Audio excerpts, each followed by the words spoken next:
And it's been a hot minute since we played this game.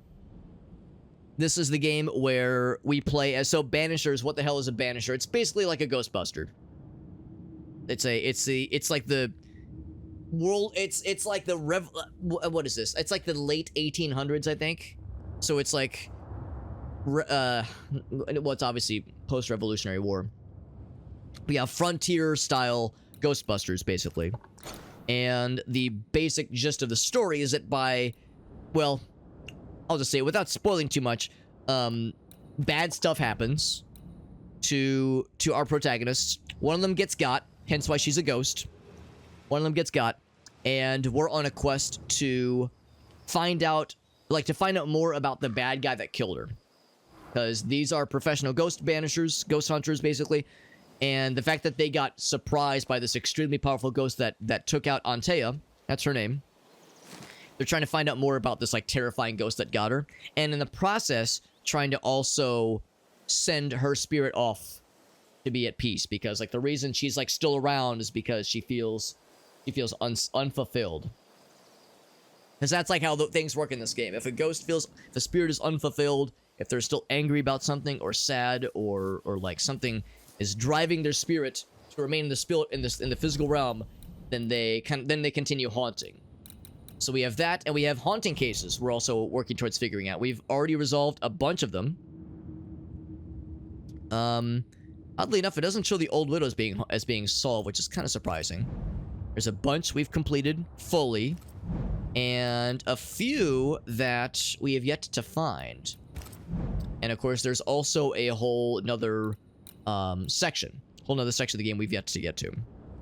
So I'm excited. Before the hamburger was invented.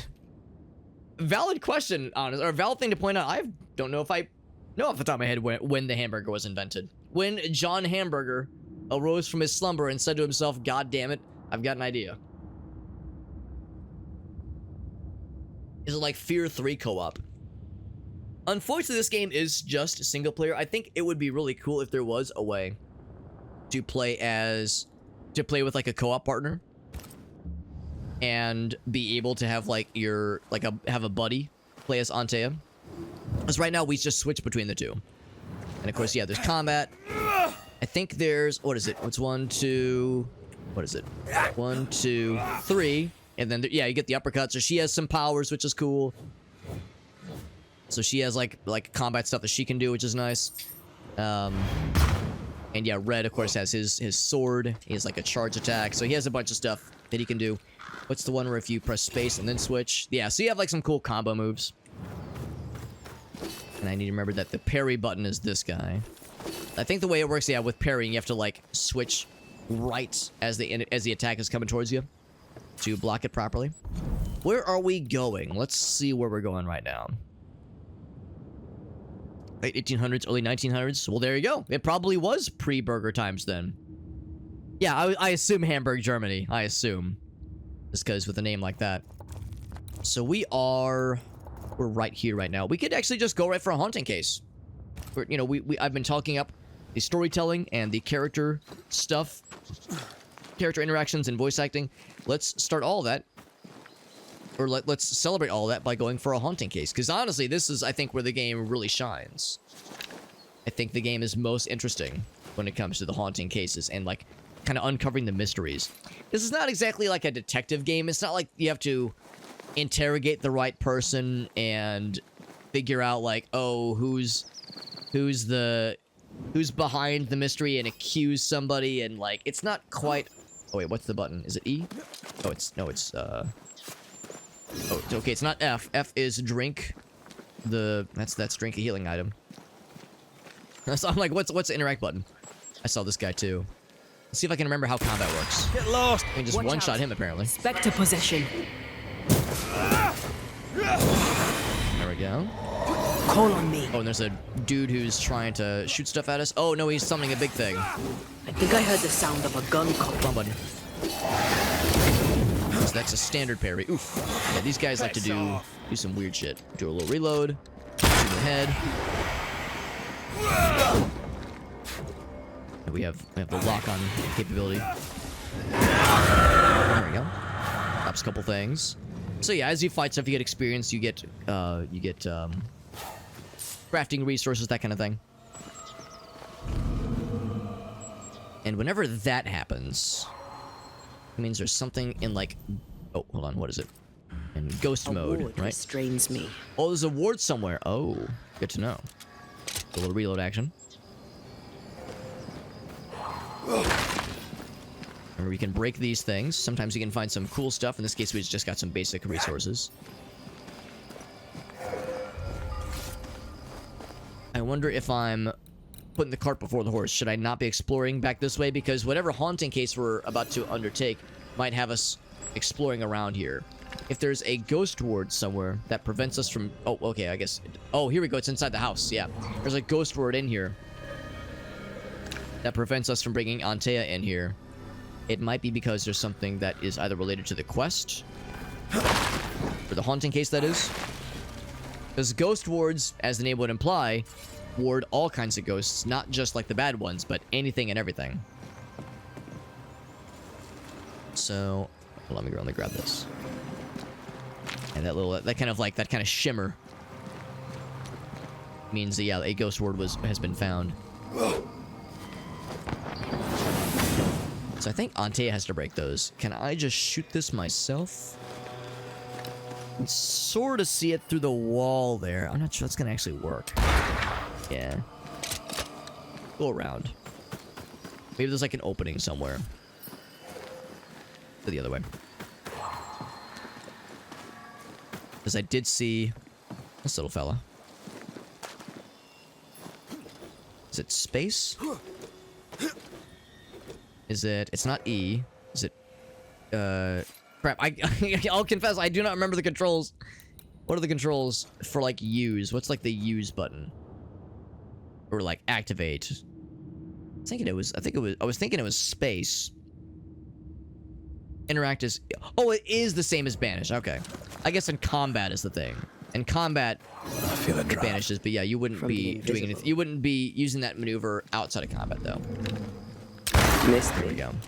Always. So now we can summon her into getting up to that spot. These kinds of environmental puzzles pop up quite often. Now, switch back this way and see what was in that house. I think it's actually I think I already know what's in this house. I think we saw it kind of from afar. It's like a fancy treasure chest. I think if you right-click... There we go. Now... do I have the ability to open this, or is it locked? So we got some nice resources.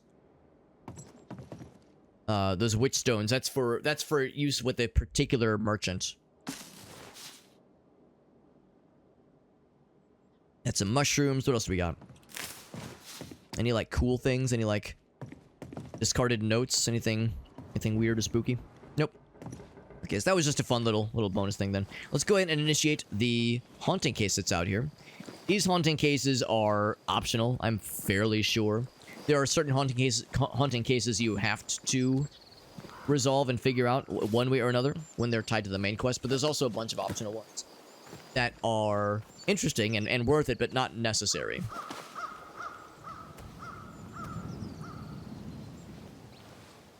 I like your mustache. Dear Lord, I need you now.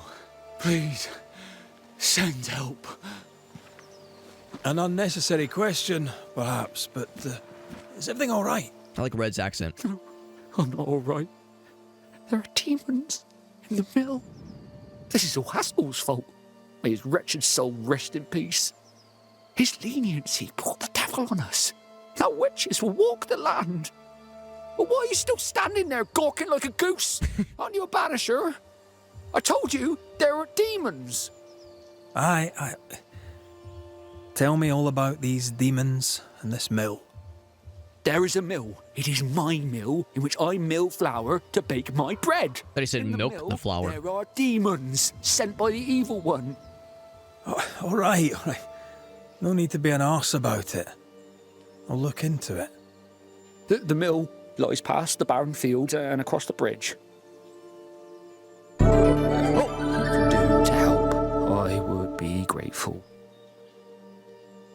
got Johnson in the house. What's up, Johnson? Thank you so much, friend. Thank you for that very kind raid. We've had 4 raids tonight, by the way. No, 5. 5 raids? 5 raids, 4 raids? I don't know. We've had a bajillion raids tonight. Thank you, Johnson.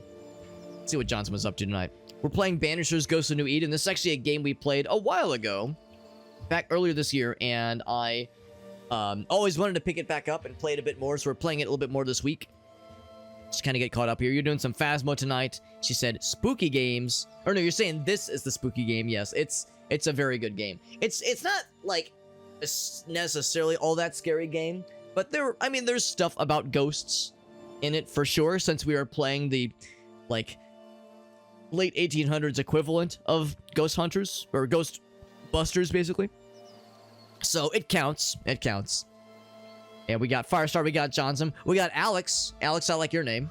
You got a pretty cool name. Not that I'm biased or anything. And yeah, this game is really cool. This game is really good, and I'm liking it so far. And again, we played it a whole bunch back early this year, so it's not exactly a game I'm unfamiliar with. And by the way, Johnson, as you probably know, whenever somebody raids, I always like to ask if there's any clips to share. So if you have anything you'd like to share, I'm always a big fan of show and tell. So if there was anything you want to share, if you had a fun clip from a recent-ish stream, or a TikTok video or anything like that, or even just a picture of the kitty cats. I always love pictures of kitty cats as well. I'll take anything and everything. Will you be alright out here? Will any of us be alright now our governor's gone? Lucy Barrow is dead, and demons walk. God has forsaken us. I'll take that as a maybe. I'm sorry to learn the alewife has died. Oh, don't be. What then? Well, then what happened? Boop. What happened to her? Danced too close to the devil is what she did.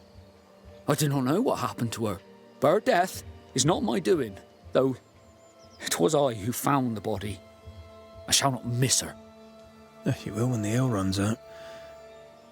You really don't seem to hold her in your heart. The baker and the alewife both need barley. We made a bargain, spit in hand and shaken on, to share the crop. But she broke the deal, went her own way, cut me out. No, I did not like her. Curious indeed. I'm definitely not an Alex. Exactly. It's definitely like I'm... Not like I have like any sort of personal stake in the matter of cool first names or anything. If I want to see Pippi, like I said, kitty cat photos or videos, I'll take anything. Always down for any kind of show and tell. It's the least I can do as a thank you for really appreciating the fact that you rated us. That's super nice of you. I should go. As must I, to the hamlet, I think. God walk with you, Banisher. Got a good feeling about this guy. He seems like an upstanding citizen. But no, I really appreciate that. Whenever somebody raids, it's one of my favorite things to do, is to ask, like, what kinds of fun things have our friends been up to, if there was any fun clips to share. Big fan of show and tell. Especially because you're bringing your peeps to me, the least I can do is try to encourage my peeps to check your content out. Even if it is just photos of the cats, Demons still counts. and a dead alewife. Haunting case. Haunting case. Says head back to the mill and check it out. He says there's demons afoot, allegedly. Can I break these boxes? Can I break these cuffs? I cannot break these cuffs, unfortunately.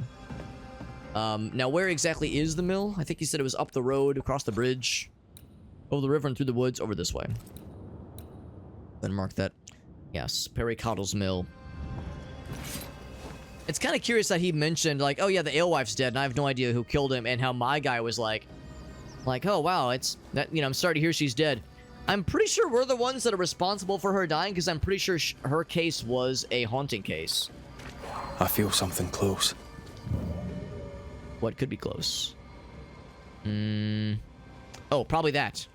Probably like house glowing with ghostly, ghastly energy. Although I think we've already like done stuff in that house, haven't we? The fact that it's all glowy means maybe we haven't. Maybe there's still more where that came from. I thought I'd already explored this area previously. What's up, Bagasso? You'd probably remember this game. We're playing more Banishers Ghosts of New Eden. Except there's a... the water's out. Or the water... Not the water's not out, but the... There's no way across there. We can go up that way. And I don't know if that actually connects to the bridge. Let's see this way over this way. So the glowy house is curious. And if I had to guess, that's probably the ghost thing that caught our eye.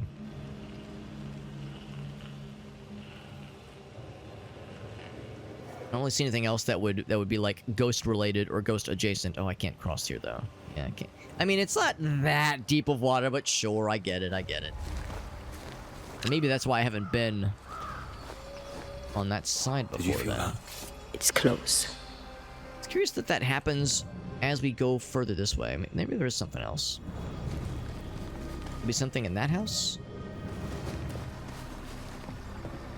Here we go. We can just jump across here.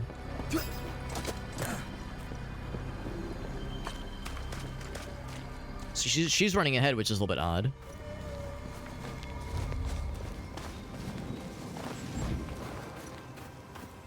So I'm thinking it's got to be this house, although the little shimmer thing isn't happening as we're approaching, which is kind of odd. Can I break this barrel? Whenever I see something glowing like that, I get excited. We'll get some fellas. Oh, and a big boy. I remember... Let's kind of target this guy first. Did we miss a few? Yep.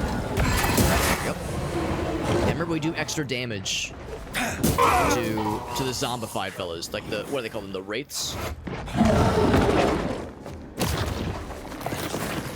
You do extra damage to the wraiths as a ghost person. They brought more friends. Don't let that specter get to the corpse.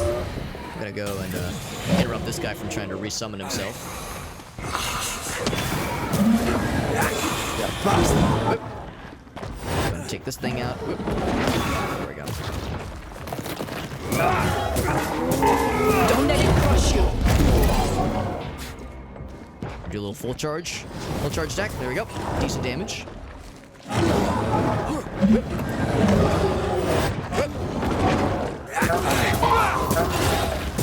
There we go. Got his ass. There's more where that came from, though. Shoot him in the head. Here we are. Oh, we're not done. We're not done. Should I try the block thing, maybe? It was 5 perfect blocks in a row. That's how it works, right? Come on. It's 1. It's gotta be 3. It's gotta be 5 in a row. Can I get 5 in a row? Here, let's lock onto him. 2. All right. Doing with a fairly low-level enemy, so I don't embarrass myself too badly. 3. All right. Watch me choke on the 5th one.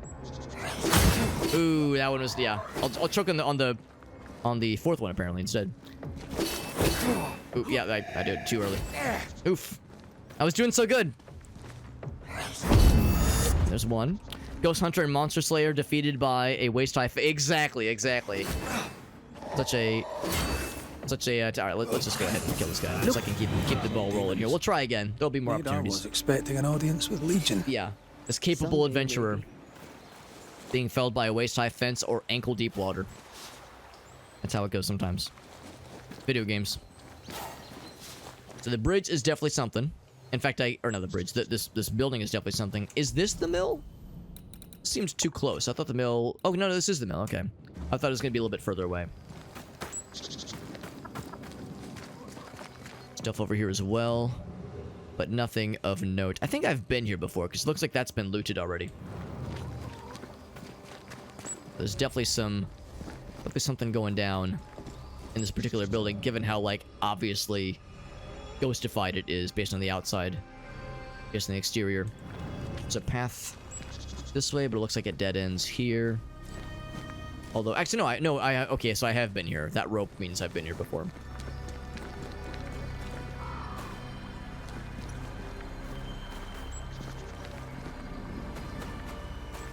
So we'll need to switch to ghost mode at some point as we're exploring around here. But yeah, the first thing is to look for just any obvious clues, and they're usually not hard to miss. They're usually like, I'm sorry, they are hard to miss. They're pretty easy to notice. Let's see what we got here. What is all this then? No grain, for which reason? We have no flour, for which reason? We have no bread. Perry Cottell. It's the out of stock notice. So Perry Cottell, the guy we just talked to. No bread. Cottell never mentioned that.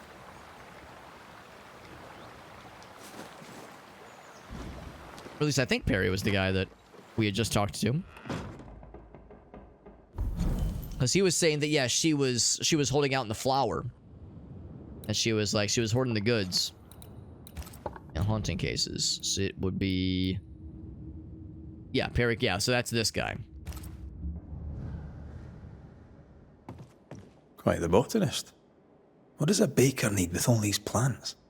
Remember the olive bread with rosemary and sage? I miss Rome. I miss bread. And what's this one? From Clemency Gibbs, who is another one of the villagers.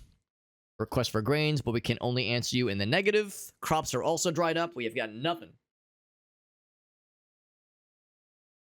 Looking for a solution. We'll let you know if we have one.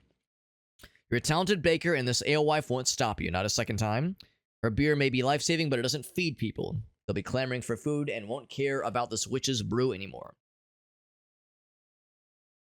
So is he... Well, I guess I'm a little bit confused. Why did the note talk about, like, out of bread, and it was signed Perry, unless it was somebody else accusing him of not providing bread? Like, if he was holding out on his reserves or something. But, yeah. That's the thing. Why would... Yeah, that's a fair point, too. Yeah, why would he nail something like that to the door of his own mill? It was probably written by someone else, then. Someone else accusing him of, like, holding out the goods. So, barley substitutes. Corn is too expensive, and the bread comes out too friable. Interesting word. Using cottage cheese. Bread roll is convenient, but not sustainable for a whole community. Could maybe try it. Rye, difficult to grow, expensive, and unsatisfactory texture. So he's trying other Scotto means. was looking for a substitute for barley. And failing. Cobwebs. Was there another one? Bags. He ran out some time ago. Was there another option that he found? Was it human souls? He was getting desperate, trying other options for quite some time. Yes, as we all know, human bones, human blood. I think I read somewhere that there's people out there who've used, like, blood as a substitute for something in baking. And it, like, comes out not horrible. Like, it's okay. There's, like, cupcakes that are made with blood as like, a baking reagent. So what do we got here? Sales ledger. So, Governor Haskell. Okay. Walcott, Haskell, all right. And... So, so 1 loaf. Okay, that's fine. Oh, actually, no. It's 1 loaf for this person, 1 loaf. Okay, so yeah. So, fairly good. So, that's 1, 2, 3, 4 on the 25th. 1, 2, 3, 4. All right, so, like, pretty consistent. 4 loaves, 4 loaves. Looks like it starts to drop off here in late June. 1, 2, 3. Oh, but then back up to 4. Okay. And then it's a supply low. Got to find more barley. And then had to start curtailing down to 2. Sawdust, delicious. Bone meal, I could see. Bone meal would actually make sense. Blood bread, cultural. Oh, maybe Norse culture. Maybe that's where the recipes came from. Because I saw, like, on, I don't know, TikTok or Instagram somewhere, people were like, "Oh yes, I made a blood cupcake." I feel a blood draft. cake. From the invisible. Can I go up? Don't see a ladder just yet. Let's go ahead and switch to ghost mode. See what kind of ghostly stuff we can find. But sure enough, there's, like, hidden things. There's hidden little tidbits that are easy to miss. What this one is. Clues that are hidden from view by those who would wish not to reveal their secrets. So, Phytolacca decandra. Oh, yes, of course. The Caryophyllates Phytolaccaceae. Of course, of course.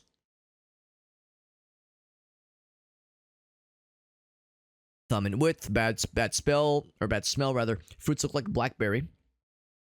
Each part can second, leaves in particular, cook thoroughly. Respiratory ailments, cataplasms, eases soreness, but it's highly toxic. In all caps. In all caps. That might be a deal breaker. This looks like it was ripped from a herbarium. Phytolacca decandra. Pokeweed. It's poisonous. Pokeweed every Doubt day. he used it. I hope I'm right. That would, I suppose, explain the question of, like, what's he doing with all these herbs? A little bit questionable. Nothing else up here. I was hoping to get up to the top area because there might be stuff up there, but can't seem to reach it just yet. That probably means we're good here as far as things to explore. On the inside, see if there's anything else on the outside. So a baker is forced out of work, his business partner dies mysteriously, and now the baker is haunted. How bizarre. How bizarre. Still, I feel for him. He'll be desperate. Can't sustain that for long. From his demeanor, I'd say it's too late. He's a lit fuse on a human powder keg.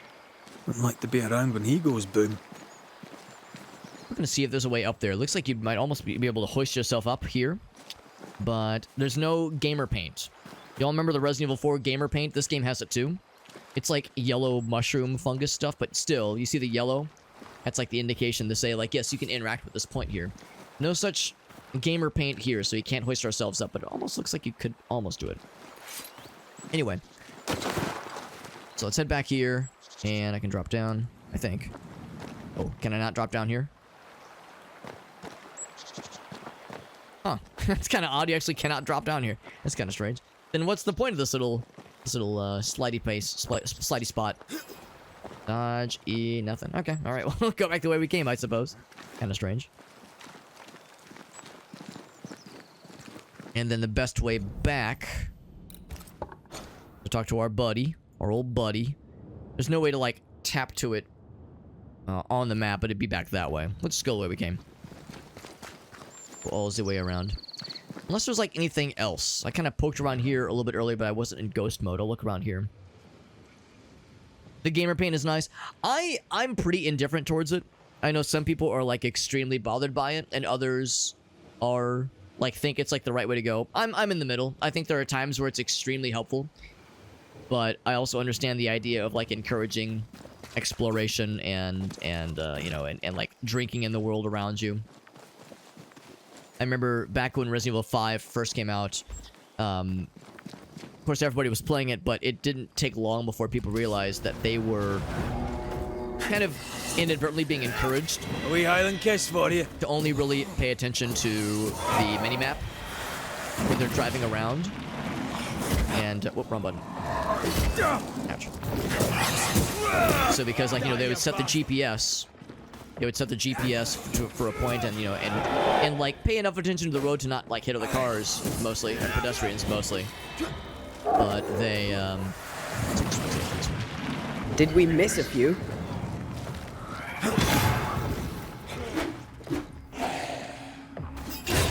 There we go, that's what I was looking for. But anyway, just to kind of complete the thought here. This guy out here. This isn't over yet. One person kind of figured out, like, a good way around that was to just kind of stop using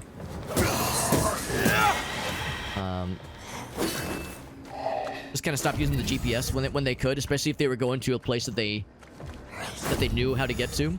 Kind of stop using the GPS, but, like, maybe pause and check the map every so often. The idea being like, oh, I need to, like, be spending more time drinking in the world around me.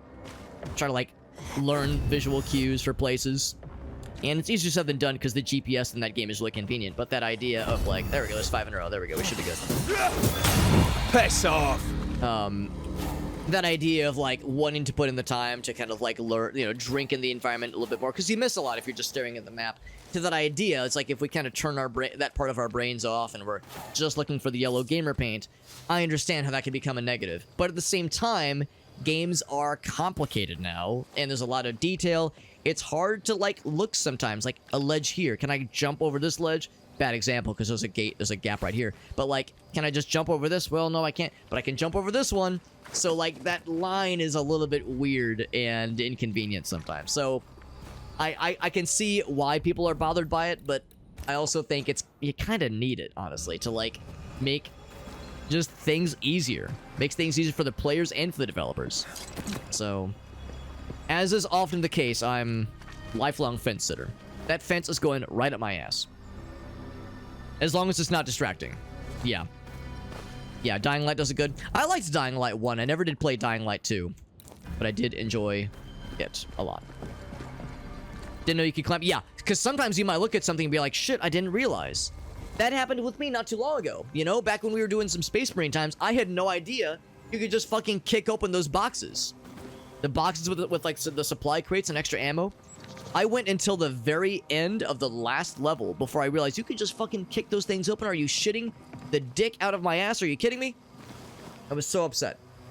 It's like, man, the number, especially because you can get,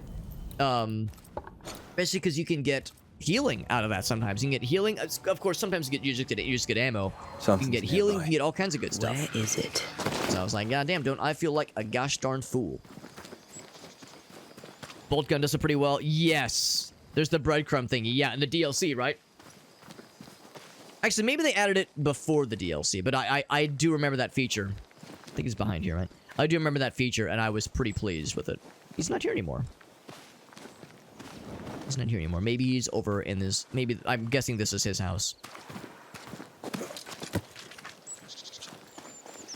Oh, he said it was going back to the hamlet, didn't he? He's probably not here either. Yeah, he said he was going back to the hamlet, so he's definitely not in here either. Yeah, Bolt Gun did a good job of that. That's a good point, because the fact that it's a feature you can turn on or off. It's nice because it is easy to get lost in, or maybe turned around in some of those levels. That's a fair point. As long as it's not needed. Yeah, I mean, ideally, but yeah, games are complicated, and like I said, it's like it's kind of no wonder. Kind of no wonder that these things are sometimes vague. I see it now. Yeah. The little indicator moved on down here. So to that point, I guess... Hold on. Is there's fast travel in this game, isn't there? I guess I could just warp to the fire. To the campfire nearest. There's really not a ton of campfires super convenient. We'll just go this way. Although I see like an extra challenge we can knock out along the way. So we'll stroll this way a bit. Yeah, fast travel is not super plentiful in this game, nor does it necessarily need to be, but there's like some stuff I can take care of along the way. Talos Principle, probably wouldn't necessarily need it. But Darktide would help. That's a fair point about Darktide, because I love that The game. roots won't remain visible for long. But after I yeah, take it the is easy heart. sometimes to get kind of turned around in that game. And of course, so much of the joy in that game is fighting the bad guys and team working with your buddies, all that jazz. So yeah, it's not really like a huge deal breaker if I'm kind of being led around the level, because that's navigating the level and exploring the level isn't as big of a function. There is a lot of cool detail and like interesting storytelling, environmental storytelling things going on. But yeah, it's more focused on, teaming up with your homies, and trying to kill the bad guys and trying to like deal with limited resources. Like that's more the fun. That's more the focus. So I guess that's the thing too. I guess it depends on the focus. Now, how do I do this? Is it control? There we go. Shoot that one, and then there's another one over here. We shoot that. No roots. Just how I like it. Okay. Been a minute since we've done that. We get something for that? I know we of course clear the path, but does it produce any resources for us? It does not.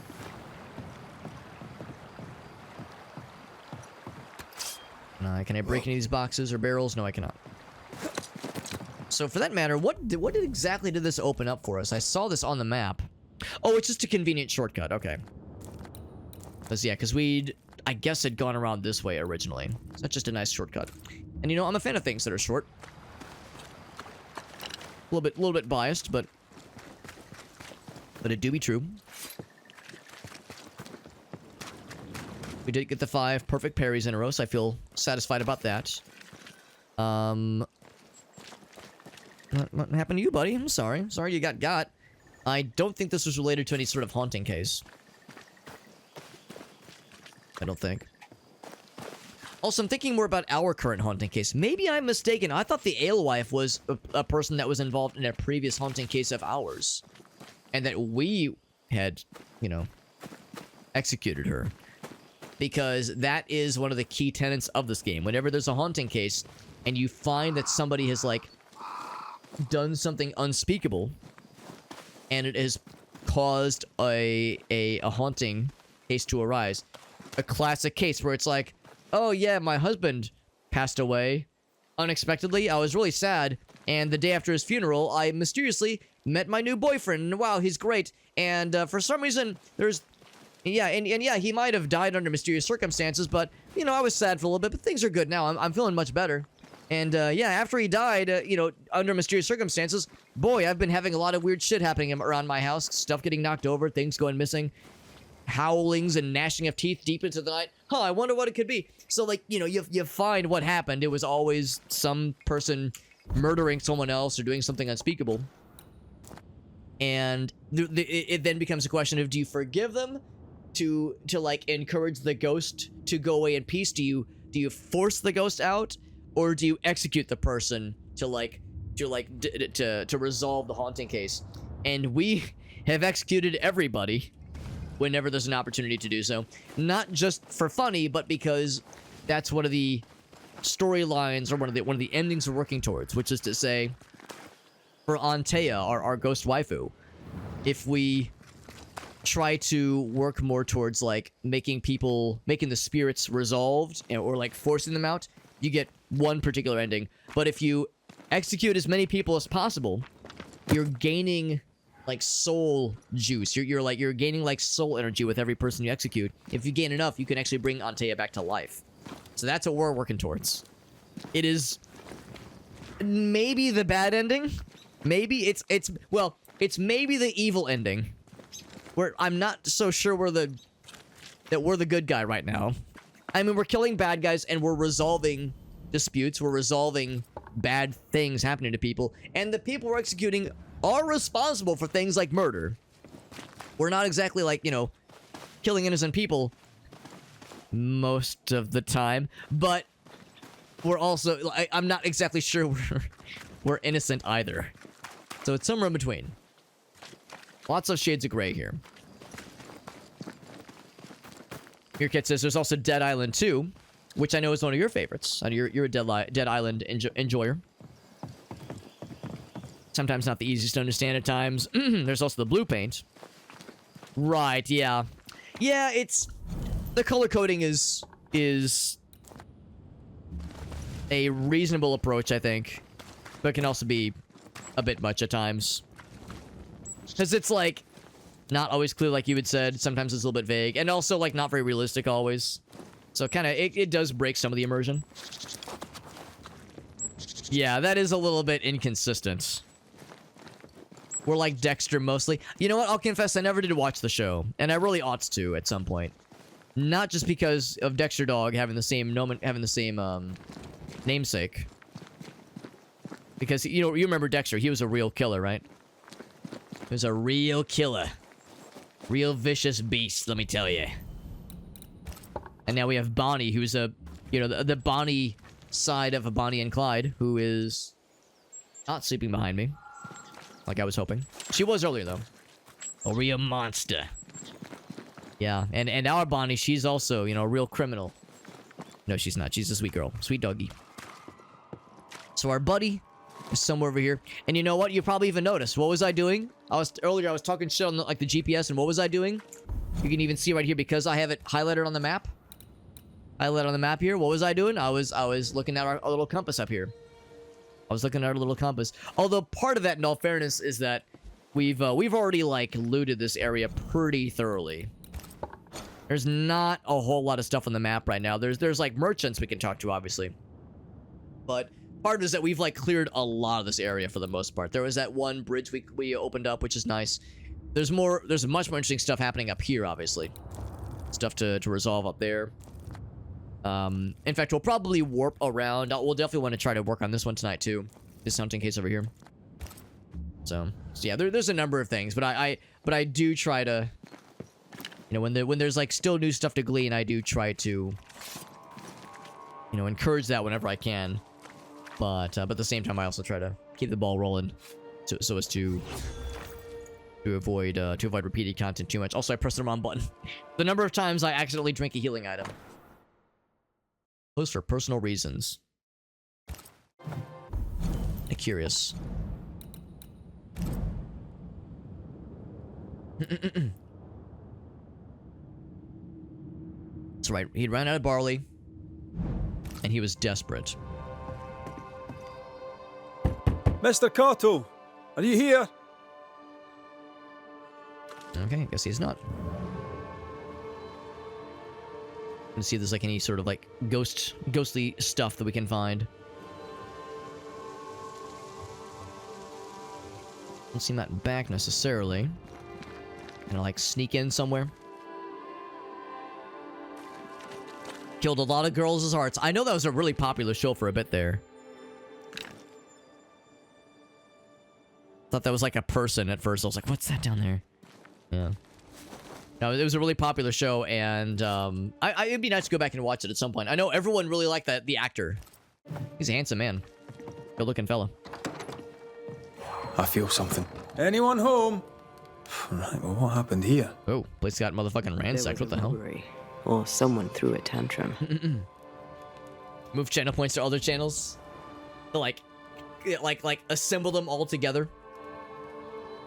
Crowdsource the channel points. I mean, I guess you kind of can do that with wagering. Or no, what are they called? Predictions. Predictions would sort of allow you to do that, but that'd be a lot of work on the viewer and the streamer. Oh, it's a miserable life without bread. I mean, there's like some stuff down here is probably not very good. We'll just thumb through his journal real quick. Good luck in Boston. Don't forget I believe in you as you believe in him. So saith Aspen. I don't think that's a name we recognize. Although, again, it's been a few months since I've played this game, so I could maybe be forgiven for not remembering every little detail. This one is locked. Although that's probably just a... I don't know if that's going to be related to the quest. That might be more akin to just general resource gathering. As opposed to like a quest item finding. Oh, and I was wrong. It's not the 1800s. It's the 1600s. Well, goddamn. So it's the late 1600s equivalent of ghostbustering.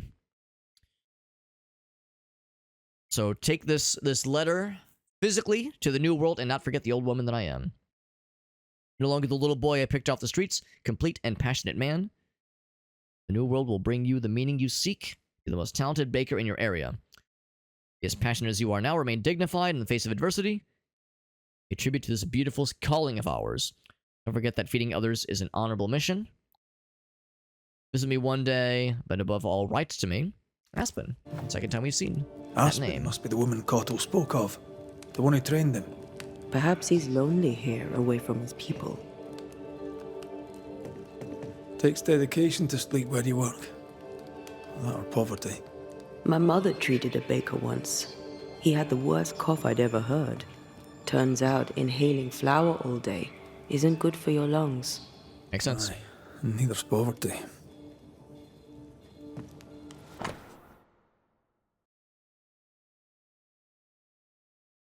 What we got here? So this would have been.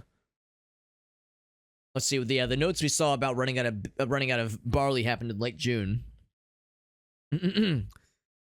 So when there's no grain, Lucy still makes beer while I can bake no bread. She hoards the barley. I cannot find it. Where can her secret be? It drives me around the stump. Seen her cutting weeds and buying fixings. I must learn more. But she knows I'm spying on her. Okay. Cuts weeds that have no place in the making of beer. It is suspicious. I gave her an opportunity to share her secret. She thinks me mad. I think she's lying. I know she is, he says. Despite the barley shortage, Lucy Barrow was brewing ale. Drove Perry mad. Sent him snooping after her. I'm curious. Why would she not tell him? Food is as important as drink. Yeah, that is kind of curious. Like, there must have been some other personal thing going down. Baker's lung is actually a thing. I've actually never heard of baker's lung. One of the most dangerous professions in the Middle Ages. Yeah, because, like, it makes perfect sense if you're inhaling that shit all day. It makes sense that it would cause some health struggles, at least eventually. I don't think of flour as being, like, a dangerous thing, per se. But yeah, if you're literally like inhaling it over time, I mean, it's gotta have something bad, right? It's at least deeply uncomfortable. I know the feeling. Now, like, seen better so I can't I get know any the other feeling. inspection details out of it. Anything on this side?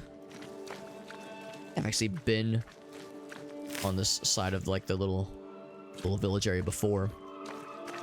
If anything, there's the gamer. It's not paint, but it is the gamer color. You can like squinch through here. This place is also pretty rundown. I can't remember whose place this is. This is a different person's place. Let's go into ghost mode.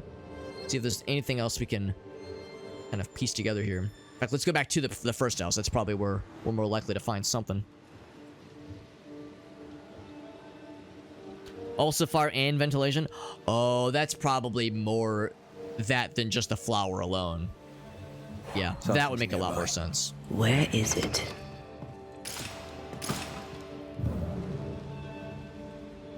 We already looked at this guy. Is there something... Okay, here we go. Yeah, there's a couple things. That caught my eye just because the color was so striking, but yeah, this is actually what we're looking for. Do I have the means to unlock this? But it can cause baker's lung, just enough flour. I guess if it's enough of it. So this will get us into the sanctuary. It's a little bit odd that he has this key on him. A key hidden behind a spectral web.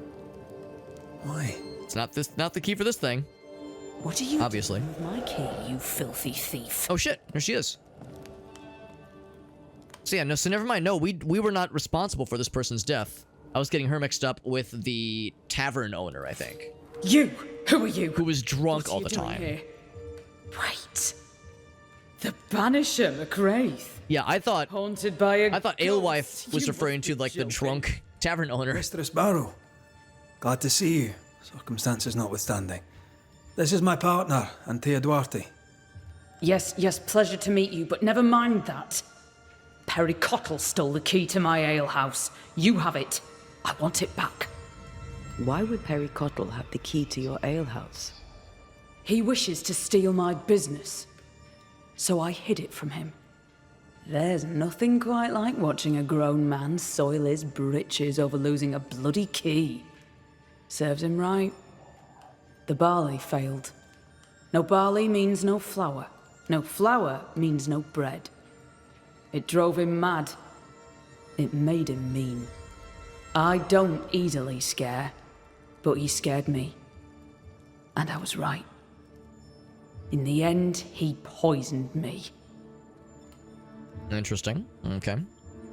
It still makes the question of like why she kind of had something against him from the get-go. Although, like, maybe he was, like, paranoid, like, right from the start, and it just kind of rubbed her the wrong way. Mill is where they grind the flour. Yeah, exactly. Yeah, exactly. And, of course, like we saw at the end there, in the other house. No, I guess it is this house, actually.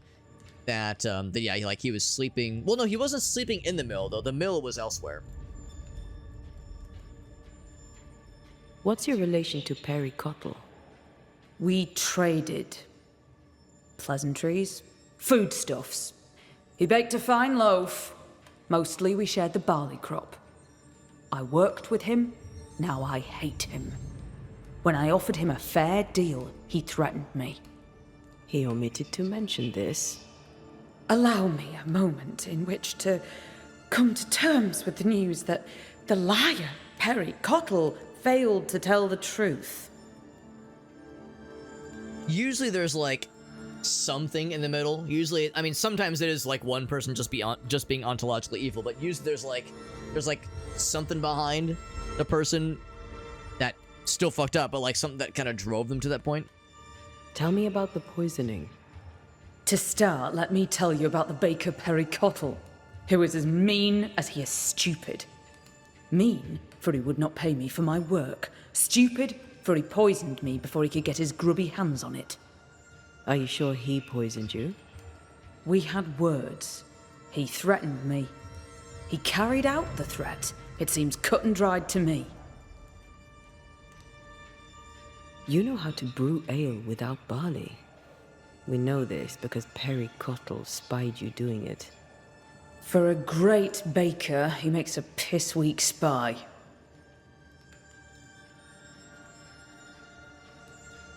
Why not just tell him what the substitute was?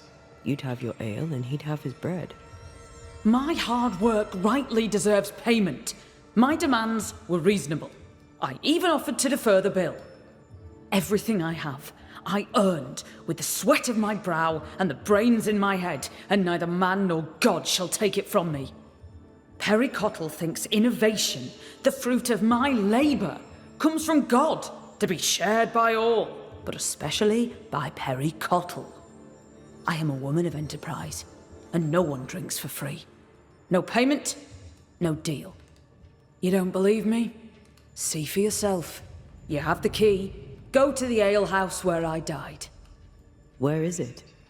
Go north, across the bridge, past the fallow fields. But do be careful.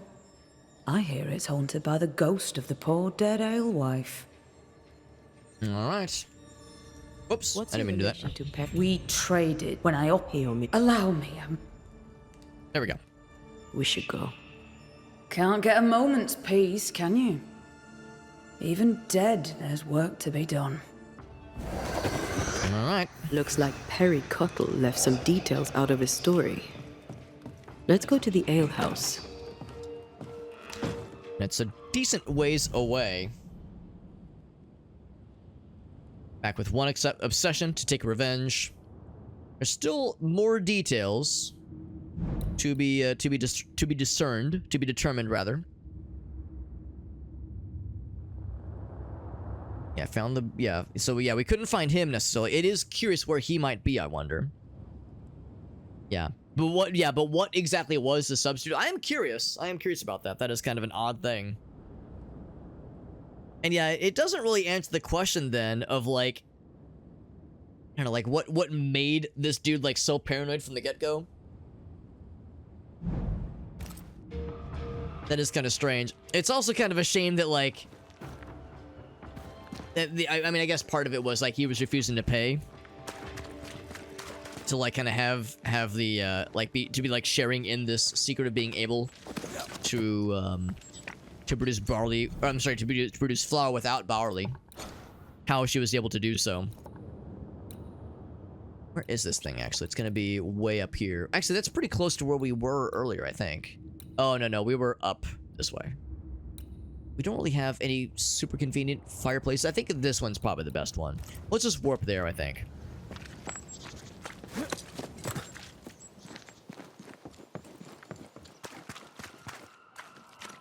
Yeah, so it's a shame that they couldn't come to some kind of agreement, you know, some kind of financial agreement or otherwise. I mean, it's weird that he was like being weird and refusing to pay, given that like he was an upstanding baker. He was making sales up until late June. So it's not like he was, you know, I mean, well, I guess he was destitute at the end there, obviously. Wait, was I supposed to move that? What purpose does that serve, moving that there? There's a... Wait, is there a campfire inside the house? Or a bonfire or something? Because I think you can fast travel with the bonfires. Let's just let ourselves in.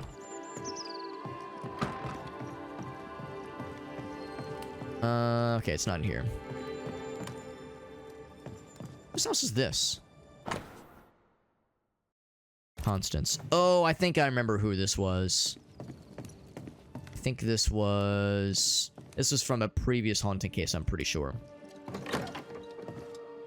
Are we gonna be trying to rescue her, or like resurrect her, or ascend her?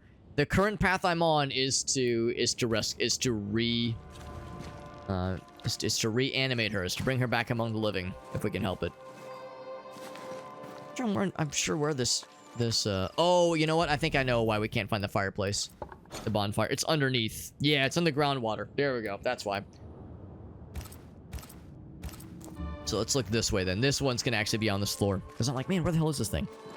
Yeah. So yeah, we were talking about that earlier, how it's like you can banish a ghost and force them out unwillingly, which resolves the haunting, but kind of vaguely. You can ascend the ghost diplomatically, and everybody stays alive. The ghosts stay ghosts, the humans stay alive humans, and you're off to the races. Or you can like execute the guilty party, blame them, cast judgment down upon them, and see where that gets you, you know, and like with enough execution, so with enough soul power acquired, you can resurrect a living person. Or sorry, resurrect a dead person rather. Yeah, being fair with the judgments. There's times where like you can execute. There's like maybe 3 or 4 people involved, and you have to execute one person. So I'm like you, Elena. I tried to execute the person that makes the more sense. There've been a couple times where I've had to plug my nose a bit and be like, oh, I don't feel great about this one. So there are times where it's a little bit like, oh, this is a little bit unfortunate, but we roll with these things. Go ahead and rest so I can get the decoctions restored.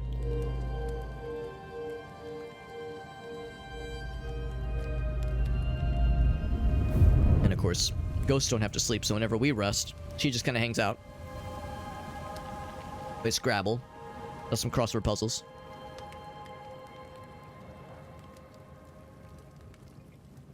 Alright. And with that, let's go ahead and fast travel. So this one right here is probably our best bet. Oh, F. Favor specs. There we go. Makes the most sense, I think.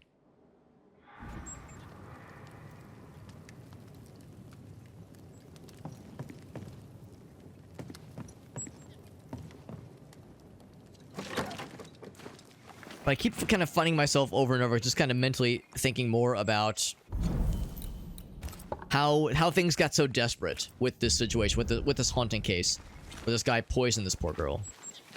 Like how it like escalated so quickly. Because I mean, I get it. This guy was getting desperate. He was unable to make bread, unable to, you know, to make a living. And was like jealous, you know, it was jealous of the fact that she had found like a really cool trade secret that allowed her to still like produce her ale without barley being grown, at least. But like, what pushed him over the edge? Like, there must have been some kind of like extremely personal, more than just a falling out. Like, I'm just trying to imagine. We'll be finding out soon, obviously. Just trying to imagine how that exactly went down. And why, like, what led it to, like, reach such a fever pitch. Like I said, I have a feeling we'll be finding out fairly soon here. It's just, there's just, like, a disconnect, though. Like, what causes, like, a point of frustration like that to turn so quickly to murder? Especially given that that doesn't solve his problem. He still can't make bread. He still can't make a living. Now, but he had the satisfaction of killing somebody, I suppose. Like, cool, but your problem still stands, bro. Unless he was gonna try to bake the, you know, grow the barley himself, but I can't expect him to be all that good at that either. This is a baker, he knows nothing of farming. Imagine how bored he must be. Yeah, you can't, like, your interactions with the physical realm are pretty limited. She can interact with some objects, though, because in certain cutscenes, we've seen her, like, knock the gun out of Thick Skin. Knock the rifle out of Thick Skin's hands in that one cutscene. So, like, when they will themselves to, they can interact with the physical realm. But I know what you mean. Yeah. Use, like, horse manure. Well, oh, like, to grow stuff? I mean, maybe. Maybe, but I think at the end of the day, if you're using something other than barley to create flour, I mean, you can rub all the horse manure you want. You can rub all the horse shit into something all you want. It does not answer the question, or does not, you know, does not make a suitable flour substitute, unfortunately. He's not exactly sleeping for the full 8 hours. Yeah, there's like, he's like tossing and turning a lot.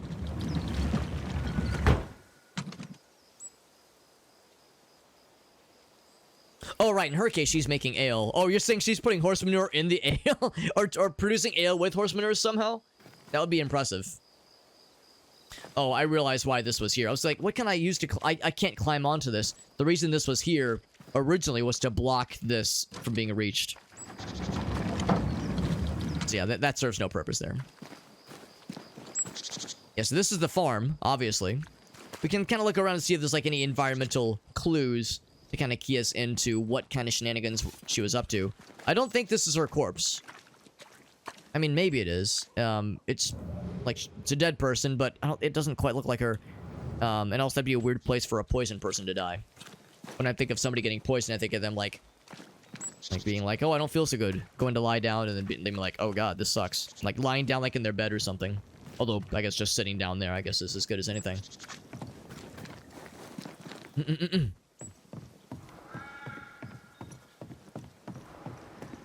She gets off on it? Oh, I sure hope so. Alehouse, I believe.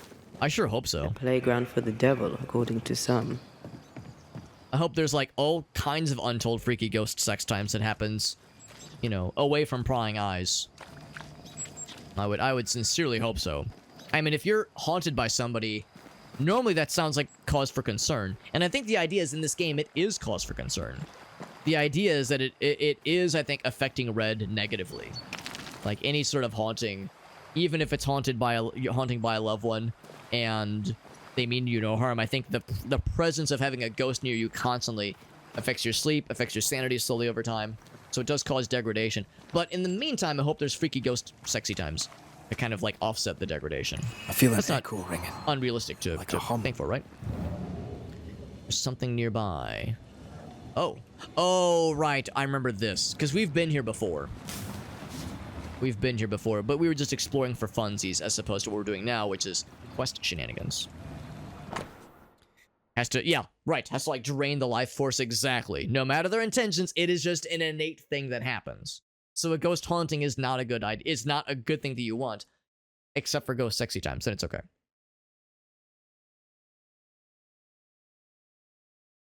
Orders are in progress. They'll arrive when they arrive. No need to come and pester me, she says. Curious. Just get more life force. Just fucking drink some caffeine. Drink some coffee, bro. It's not complicated. How hard could it be?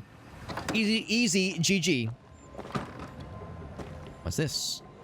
Let's look at the optional ones. I like to look at the optional, less, like, key items first. Milking as many humans dry as we can. Don't worry. Exactly, Meerkat. I mean, really, in that very first cutscene, when Ante, maybe not first cutscene, but when Ante and Red first reunite, they're like able to hold hands. Listen, if you can hold hands with somebody, you're like 97% the way there to sexy times. You know, when Grace and I hold hands, that like brings like I'm pretty much finished. Like I'm like, whoo, man, I need a cigarette. Holy shit. Like I'm good. I'm good. So yeah, I mean that's like that's the extent of it sometimes. You know, an ungloved hand holding. Whew, mercy. It's a good thing we're married because that shit is sinful. My goodness. So 1690. Daniel Corbin.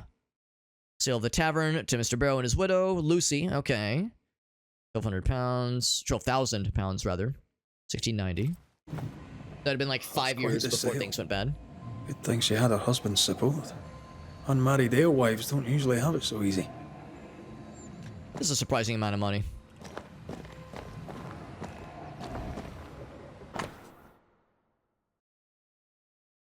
If she can hold your hand, can she hold your pee-pee?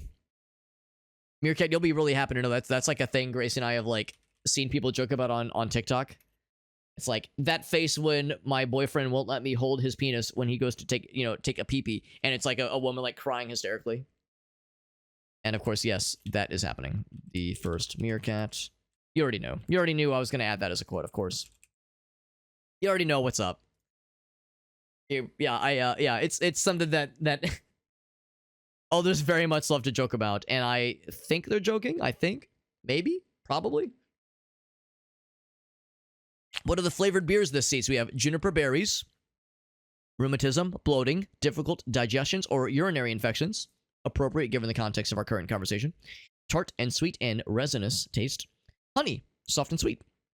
Verbena, good for digestive disorders. Flowery taste, not good. Basil, taste and smell disappear after brewing. During brewing, not good. Blueberry, soft and sweet. Strawberry, pleasant fruity taste, but needs to put a lot to be tasted, so it needs to be reworked. Coffee. If the coffee is not of good quality, the beer can be so bitter that it becomes undrinkable, also to be reworked.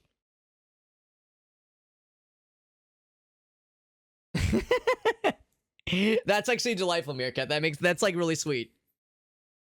That's really sweet. That's like that's something similar to that. She knows her trade. I know brewers, and this one is talented. I know I've like seen, or rather I've thought of something similar to that as one of the funny things in my notes for future Gartic Phone plays, because you probably know I have like a text file full of like just stupid Gartic Phone prompts, and one of them is like holding hands under the stall as like pooping partners. I think it's very sweet. Core memory sustained. And then there's this thing. Damaged herborist book. It's damaged because this page is missing. Maybe the idea is that this is where Harry found that particular note about this. Oh wait, no, this is it's a different plant, different piece of flora, but I'm guessing this is the book that probably had the toxic plants in it. Determined inflorescence. Let's see, good against, repels bats and insects, inflammation and pain, headaches, skin disease, toothache, muscle pain, rheumatism, torn page. Yeah, so the torn page, this is where the toxic plant notes first came from. So this one, young leaves can be boiled and eaten as a leafy vegetable, discarding the bitter cooking water, palpitations, colds, okay, so all pretty good.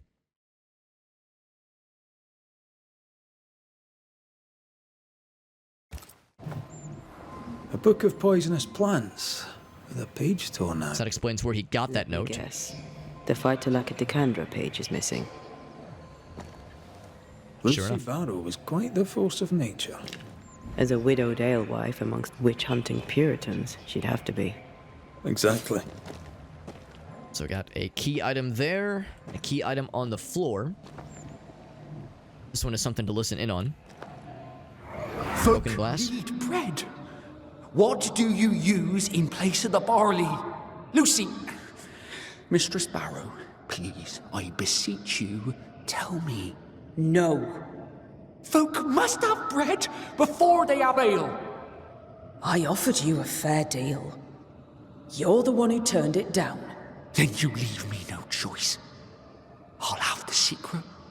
I'll not let them starve when there's bread to be had. You missed your chance. Now go away. I wonder what the offer was. Not the first time we've heard of this deal. Doesn't change the fact that Perry was furious at Lucy's refusal.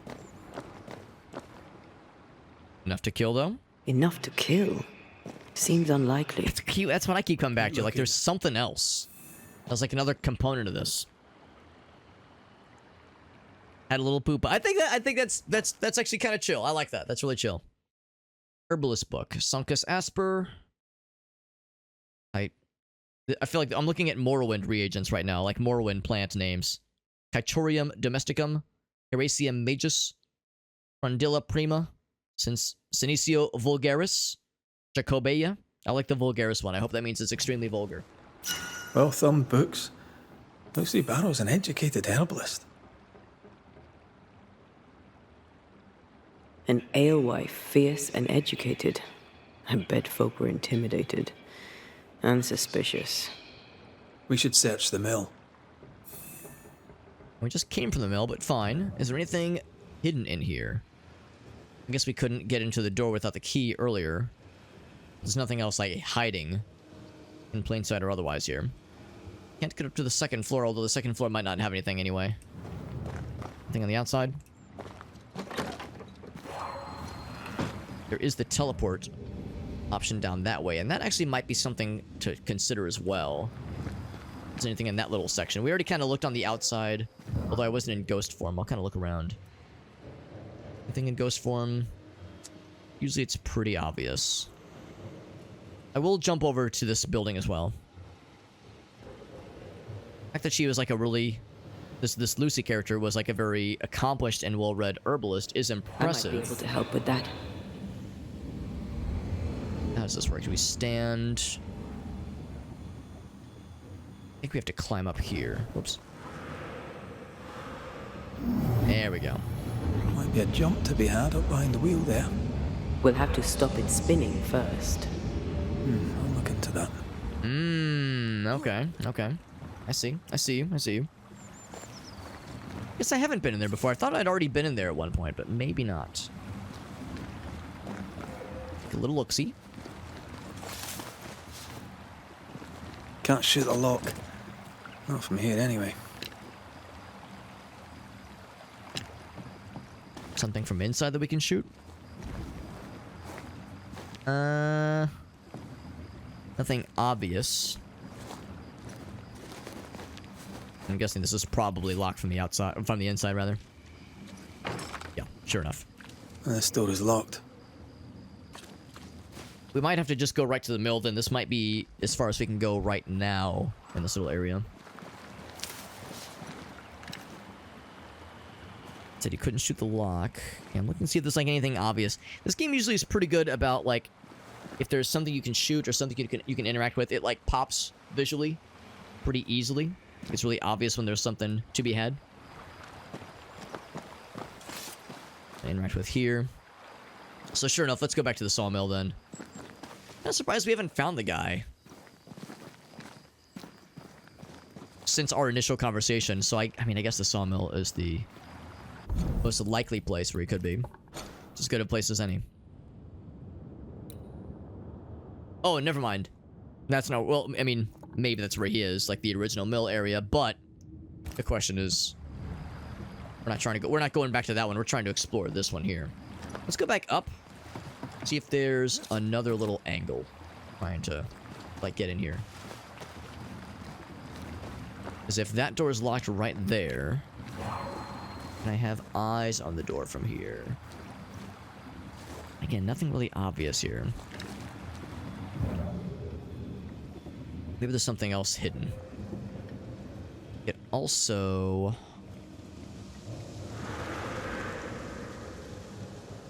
if there's like anything hidden in ghost form. Oh, there is. Well, actually, I think that's just part of the little, like the quick jump thing.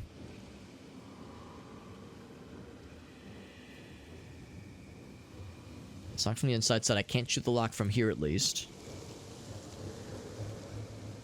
That would be like a pretty decent angle to be able to see the door. So if there was a door on the lock itself, I think from that side it would be reachable. Could climb up here. See if that gives me like another vantage point. It wouldn't really do anything for me, I don't think. I mean, that window's not open or anything.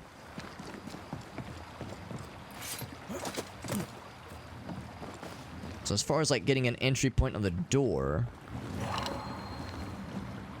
can see the door. That is at least, but yeah, there's like nothing, no obvious things to shoot or to otherwise reach. Go on the back. What about peeing in the river? Meerkat, you never have to ask me twice when it comes to just generally peeing on things. Very much down for that philosophy. Just with most things in life.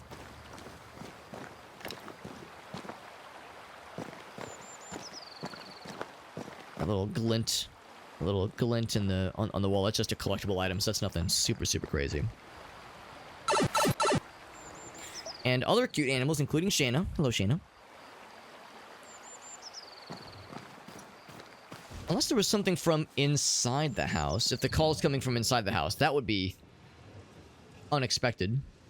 I know, in this, that's what I'm saying, Ogasso. In this economy, are you kidding me? Are you shitting? Are you shitting me? You sure I didn't miss anything from inside the house. Or, like I said, if there was not a way to get to the second floor. Kind of odd that there was nothing that was, like, ghost vision required from inside of here. Usually, in these haunting cases, there's at least one ghost vision thing that you need inside a place like this, but maybe that's going to be more inside the other spot. Yo, we got our boy Chuck in the house. What's up, Game Trader? That's our buddy Chuck. Tell Bonnie that we loves them. Bonnie is a little buddy, and it was, where were we? We were out, oh, it was earlier this evening. I took her for a walk, and we were walking, this happens all the damn time. We were walking by a car where, like, they had just parked, and they were getting ready to exit the vehicle and go to their house. You know, some people a block away that we don't know, but we see every once in a while.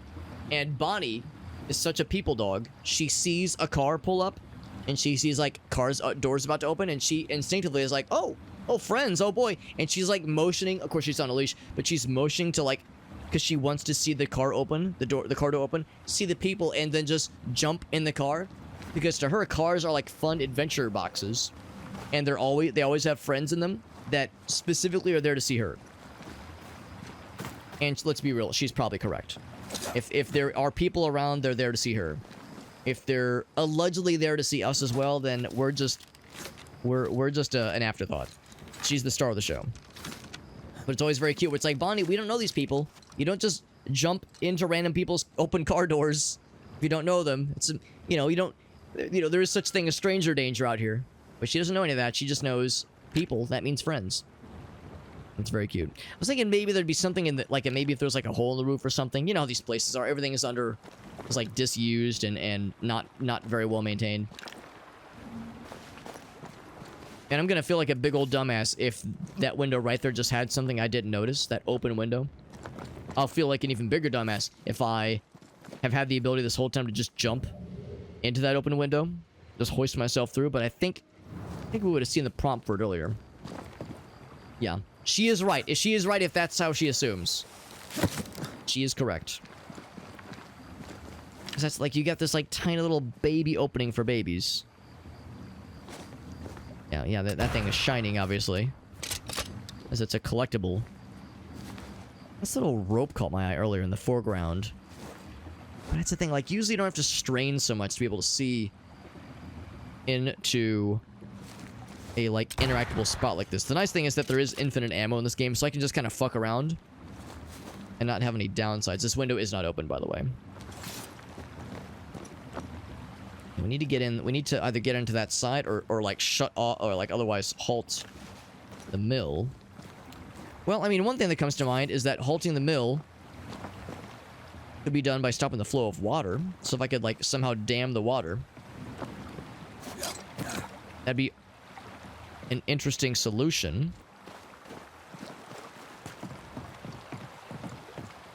Oh, I see it. Oh, that's the lock he was referring to. I thought he meant a lock on the door. He means this thing. That works. Shuts off the water. Let's go. Which stops powering the mill. Okay. Yeah, I thought when he said the lock, I thought he meant like the lock on the door. And I was like, well, I mean, that's one way to do it. But yeah, that would explain it then. So now, sure enough, the door is still locked, of course. But we go around all that shit. We got Jet in the house. What's up, Jet? Now, you know what? It was not intentional to play a game that heavily features Ghost on this, the first day of Halloween, which, as we all know, is a month-long undertaking.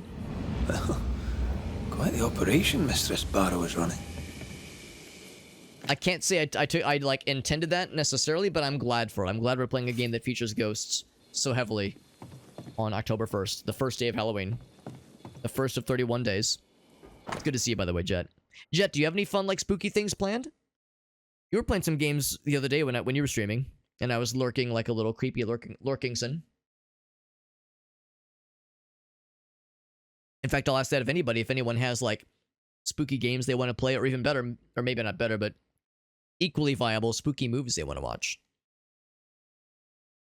My favorite horror movie is The Witch. That's my favorite. We got Fade Gold in the house. What's up, Fade? Appreciate you popping in.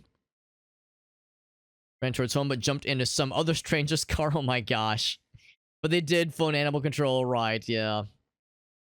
But eventually found... Okay, I'm glad he got reunited, Fade. I'm sure that was scary for you and for everybody else involved.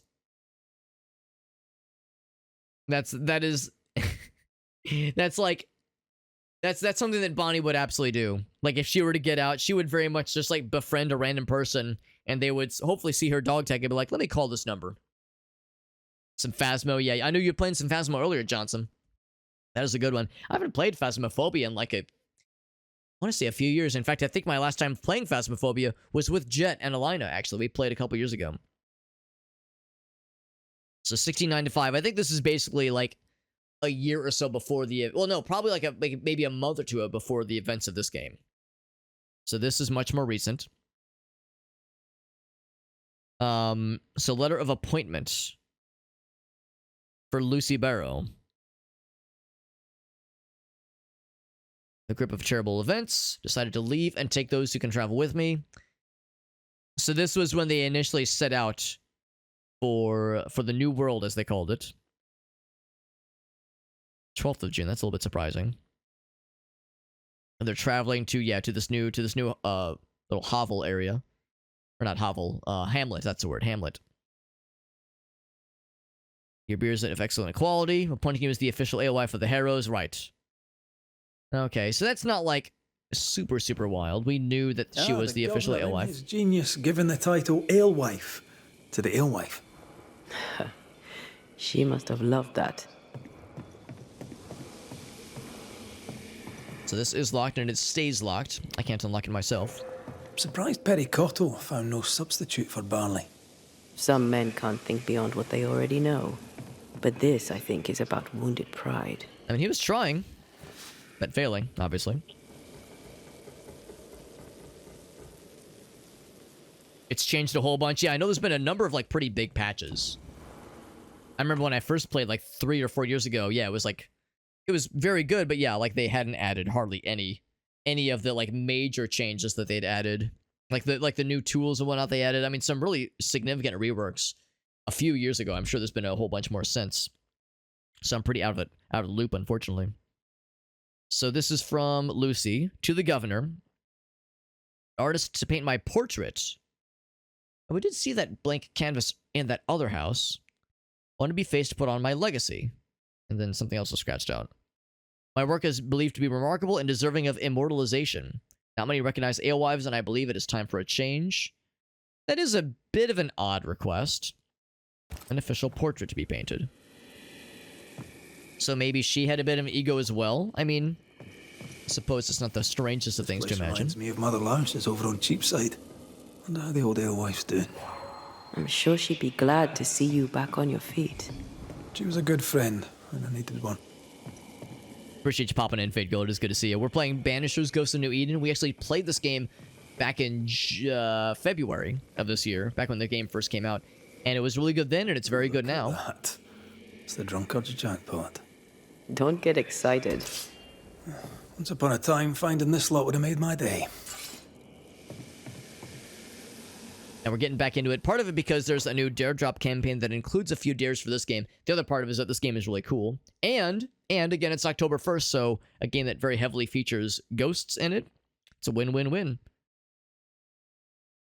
A triple win. Alexander Watson. That's a name I think I recognize. Back from the Hamlet. June of 1965. Okay. Yes, and those orders won't be fulfilled. Unless Perry takes over the brewing. Wouldn't be the first time an alewife lost her business to a man. I mean, maybe that's why he killed her. Maybe he wanted to take over over her business. That was one thing she had suspected, was that she was not only just jealous, that he was not only just jealous, but he wanted to take over her business because he realized that with no barley, being a baker was going to be unattainable. Untenable, rather. A couple things over on that side.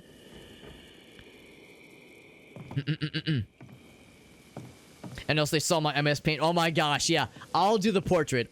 I've got the... Check out my portfolio, which is to say, like, almost 400 extremely deranged MS Paint challenges. Too. Lucy Barrow is better organized than my mother. Well, like they said, quite an operation they have in here. So 1st of June, I found the perfect substitute for barley because, again, kind of a bit of background here. By this point in the game, or in this game's history, in this world's history, a terrible blight had befallen the land, and it was nearly impossible to grow any crops. So she was just using oats as a substitute for barley for something to make flour. Maybe flour isn't the right word, but something for brewing ale that didn't require barley. So some kind of oat ale. She says she's really proud of it, and it was a recipe that she herself wanted to have as being her very own, that wouldn't just be going anywhere else, not for anybody and everybody. It was like a trade secret she wanted to hold dear to her and monetize. She was an enterprising individual. Perry asked me about it. She offered to sell the recipe to him, but he couldn't even consider such a thing. He wanted her to give it to him for free. Then she found him spying on her. And like a coward behind my window, wants to know what the secret ingredient is. He needs to pay me for it, right? Someone tried to break in. He says, I know exactly who it was. I have to close all my windows when I work if I want to be safe. Perry is always there. I can hear him. Feel him. He's trying to catch me in the middle of the night. He's stalking me everywhere, yes. And I'm a little bit afraid. Maybe I could set traps around my house and Perry would get a foot snap like the vile fox that he is. Maybe then he'd leave me alone. So she was acutely aware of his bullshittery. Not exactly subtle. The pokeweed. What's it doing here? Oh, was she gonna set a trap for him? Was she gonna poison him? Oh shit, wouldn't that be some shit? Who poisons whomst the first?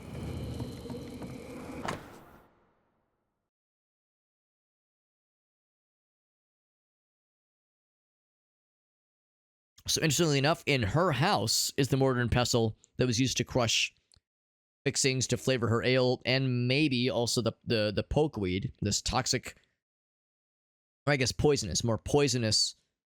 Well, no, toxic is also valid. Toxic herb. Maybe the idea is she accidentally poisoned herself unknowingly?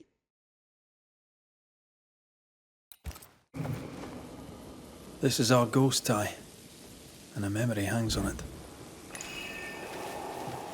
Can I view the memory? Haven't done this in a while. Not that one. Reveal an echo. I think that's probably it. We're not necessarily wanting somebody to manifest themselves yet. Definitely it's not a scourge. I don't think we want to cleanse something. Let's do this one. If I'm wrong, then I don't think we lose anything. Oh shit, I might be wrong. From the shadows. Is that not it? Yeah, that was not it. I failed this one all right. Maybe I'm wrong. Maybe by this point we are bringing everything else. I mean, do I have all the other ingredients? We've got Perry figured out, but Lucy still has a loose piece here. I guess maybe if we perform the ritual to summon her, we'll be able to ask her more questions. So we have a memory attached. That's why I was thinking make manifest made sense. Oh, fuck. I think I must have clicked wrong. This is the one I meant. Yeah, I'm a fucking dumbass. I clicked the wrong one. There we go. That when it's dramatic camera angles, that means you got the right one.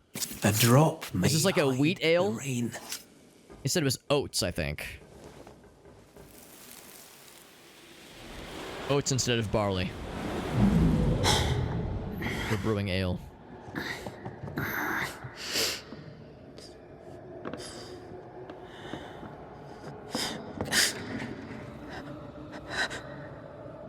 Perry Cottell? Is that you creeping once again?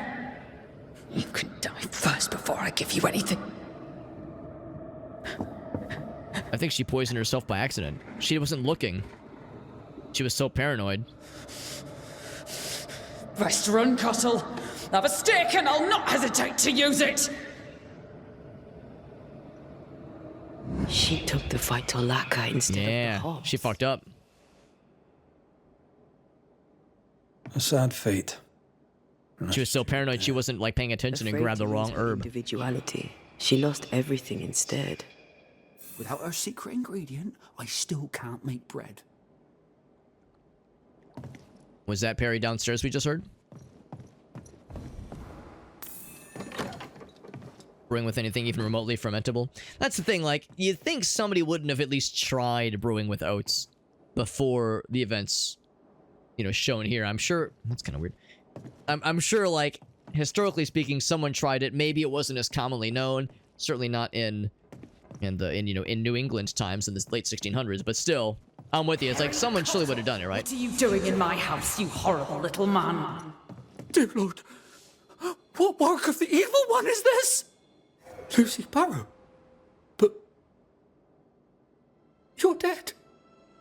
I saw your body in the alehouse. The dead return, and you are most surely a witch. Yes! Oh, this explains everything. Oh, for the love of God, just stop your nonsense and explain what the hell you were doing in my alehouse. I believe I'm the one who needs answers. Oh, God! Oh, the world is ending, and the Lord must call us to him. Elgaso has already sussed out what's going to happen inevitably. That's the thing, like, this dude... Was it really that hard? I mean, that's the thing. He was so desperate. He was trying other things. He was trying, what was it, rye?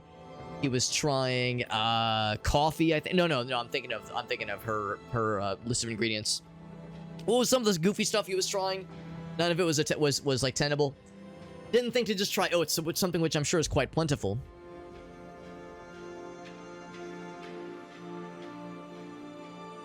This is an unfortunate one because yes, this guy was being a piece of shit, and yes, he was like harassing her to no end, but he didn't kill her necessarily.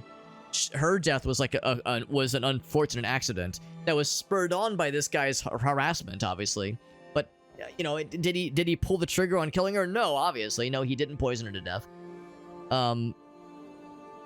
We all know where this is going, so I hope I get to ask all the questions if possible. What were you doing with pokeweed, Lucy? If you knew it was poisonous. I am a herbalist and an alewife. I make things. I have all sorts of poisonous plants. I knew Perry was spying on me, so I led him to believe I was using common weeds in place of barley. I chose pokeweed because it helps women with their monthlies. Twisted and ingenious. I think I like you. Perry Cottell stole from me. He found out about the poisonous plant and killed me! He did have that poisonous plant page in his house, or at least in his mill, I think. So there was that. But also what Meerkat found out, or what Meerkat has landed on, I was wondering the same thing. Was she intended to poison him first? Like, who was going to poison who the first? I think they were going to kill each other before the night is through. You can make bread with just fine with rye. I'm probably misremembering what are some of the things he was trying. What were some of the other things he was trying to make bread with? And, like, none of it was working, obviously. He's definitely a shitty baker, it's no question. Like, he makes an okay loaf with barley, but if that's all he can do it with, then my god, this guy is helpless. Let's ask the other question. Lucy Barrow, under the pretext of a demand for fair payment. What's up, Ace? You hoarded a valuable recipe. That's right. You'd have starved us for the sake of your business. You denied the children of God their daily bread. Give us this day our business, daily Lucy, bread. For business. Our Lord God called you to give service to his flock, and you demanded payment. Let her speak, Mr. Cottell. If the Lord wished the fruits of my labour, then he should have paid me like anyone else. I worked hard for where I am today. I deserve to succeed. I worked my arse off for it, and you would have me give it away. Not a chance. Like Augusto said, was it really that wild, the idea of brewing beer with ale, or I'm sorry, with oats? Was it really that extreme? But still, the principle of the matter stands. But yeah, Ace pointed out, he didn't intend for her to kill herself. Nor did she intend for her to kill herself. But like just this, you know, almost in some ways petty rivalry never reached a fever pitch. Go on then, Mr. Cottell. What were you doing in the alehouse when you found Lucy dead? Malted grains is fine too. I'd not seen her in a moment. I was checking she was well. You base strain hardy oaf. I was just checking on her. It's mine. It was a wellness visit. Checking to make sure I was dead.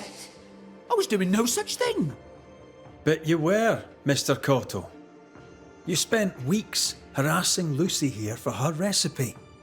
You harangued her so much that in a moment of stress, she made a mistake and accidentally poisoned herself. For that, you are responsible. Time to set the top on the right bottle, Cottell, you dundering harasser. Dundering. Swindling failure, you sneaking thief.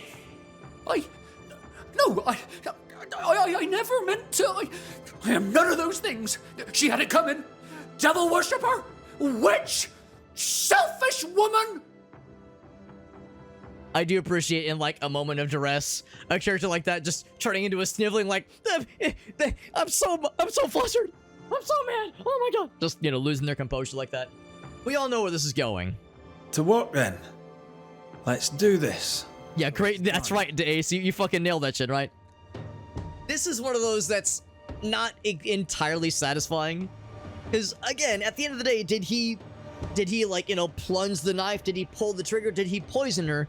No. But he definitely exacerbated a situation that was already unpleasant to a you know, an extreme degree that kind of inadvertently led to her death. Now, in all fairness, her, you know, keeping a recipe secret that was potentially exacerbating not drought, but mass starvation, you know, with the village, because again, they couldn't really grow a lot of crops, so resources were wrought. Famine, there we go, thank you, Ace. So both parties have been shitters. I almost wish I could execute them both, but one of them's already dead. If I could execute them both and get both their spirits for resurrecting Antea, I'd be tempted to do so. But at the end of the day, our, like, ultimate prime motivator here for all this is to resurrect our ghost waifu, which means someone's gotta die. So, although this isn't, like, entirely satisfying, it's, like, more satisfying when you're, like, taking out a cold-blooded killer. He's not a cold-blooded killer, although there's a pretty good chance, like, he was definitely gunning for it. Especially that little blow-up at the end where he was like, she had it coming, she deserved it. It's like, alright, bro. Alright, bro. Perry Cottell, you're haunted by the ghost of the alewife Lucy Barrow. You didn't If it kill her. affects their sanity enough, Fade, yeah. That doesn't make you innocent. They're both equally guilty. That's... You bullied her. They're both shitters. Petty and, like, egotistical What's wrong with shitters. me? You did those things, and she came back because of them. Because of you. What? What else was I to do? You could have left her alone. You also could have gotten good as a baker. Like Delgaso was pointing out, just fucking get good, bro. Like, he was clearly studying other herbs, poisonous herbs indeed. Surely he'd heard of oats, right? Something, right? Like Elgaso said at the beginning, bro, just put him out of our misery. He's a shitty-ass baker. Fucking execute him without even a moment's hesitation, Alex. You're doing us all a favor. I should rise. I should rise. Like a sad loaf of bread in an oven. Give them this day. Bro ain't rising. bread. They'll figure it out, or they'll starve. There it is. That's how it ends. Not an entirely satisfying one, but not an not entirely unsatisfying either. So that one's kind of right in the middle.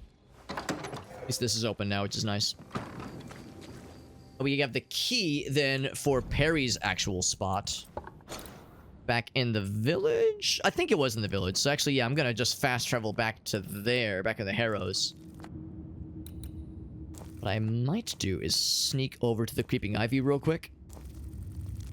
Just because we are fairly close, and there's really not a lot of fireplaces around here anyway.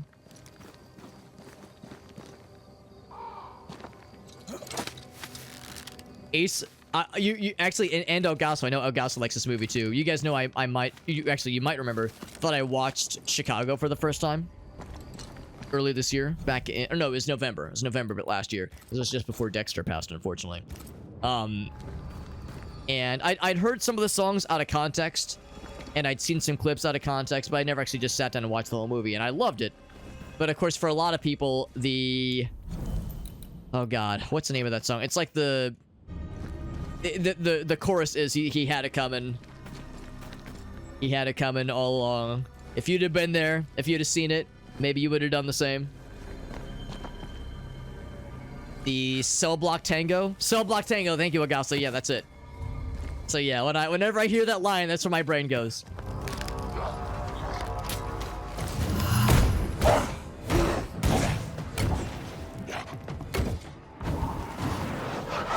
He's gonna be blocking that shit. I'll break his block, and I'll also break his entire face.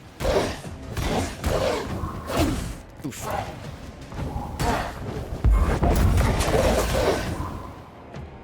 That should be enough to... There we go. I was gonna say, trying to get that guy knocked out. Teleport? Oh, you're so fancy.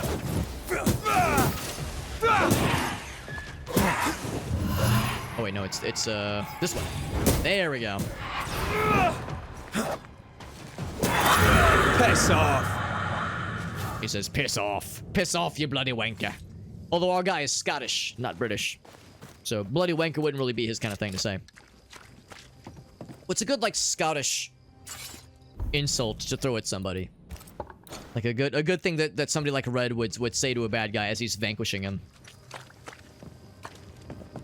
Fade's like, that boy's bread with no yeast, boy. That boy's not rising to the occasion. Motherfucker's bread with no yeast. Very appropriate. More combat in this economy. In cases like this, when there a wraith like that, you want to use. Let's go ahead and finish him off. You want to use Antea because her ghost powers do a lot more damage to those kind. They're not wraiths. There's another word for it. Those kinds of zombified corpses that have been reanimated. What's that word? Sasnach? That almost sounds sexy. Almost. Swindled his potential customers out of their money to maintain wealth, but resulted in them not being able to. Oh, right. Yeah. So he kind of like brought on his own economic collapse by fucking with like the market to fucking with his own market too heavy-handedly. I can see that shit. See that shit happening.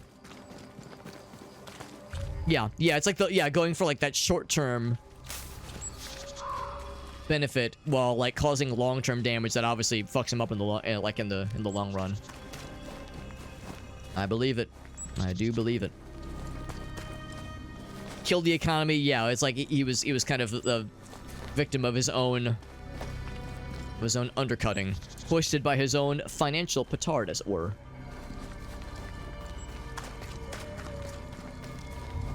I doubt it for a second. Now this shortcut would have previously...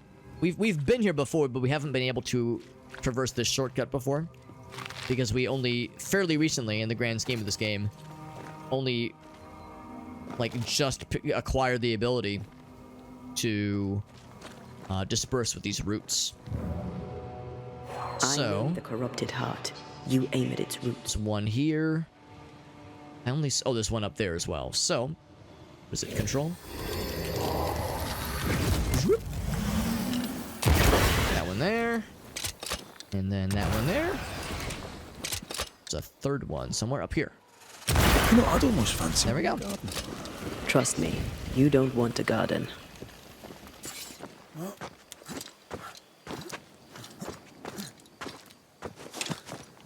I think the most unsatisfying story in this game, like as far as like the quest lines where you have to execute somebody or banish somebody or ascend a spirit. Again, we have gone exclusively for executions, which is to say blames, to kill a person, to like, you know, retrieve their life essence so we can use it towards Antea's resurrection.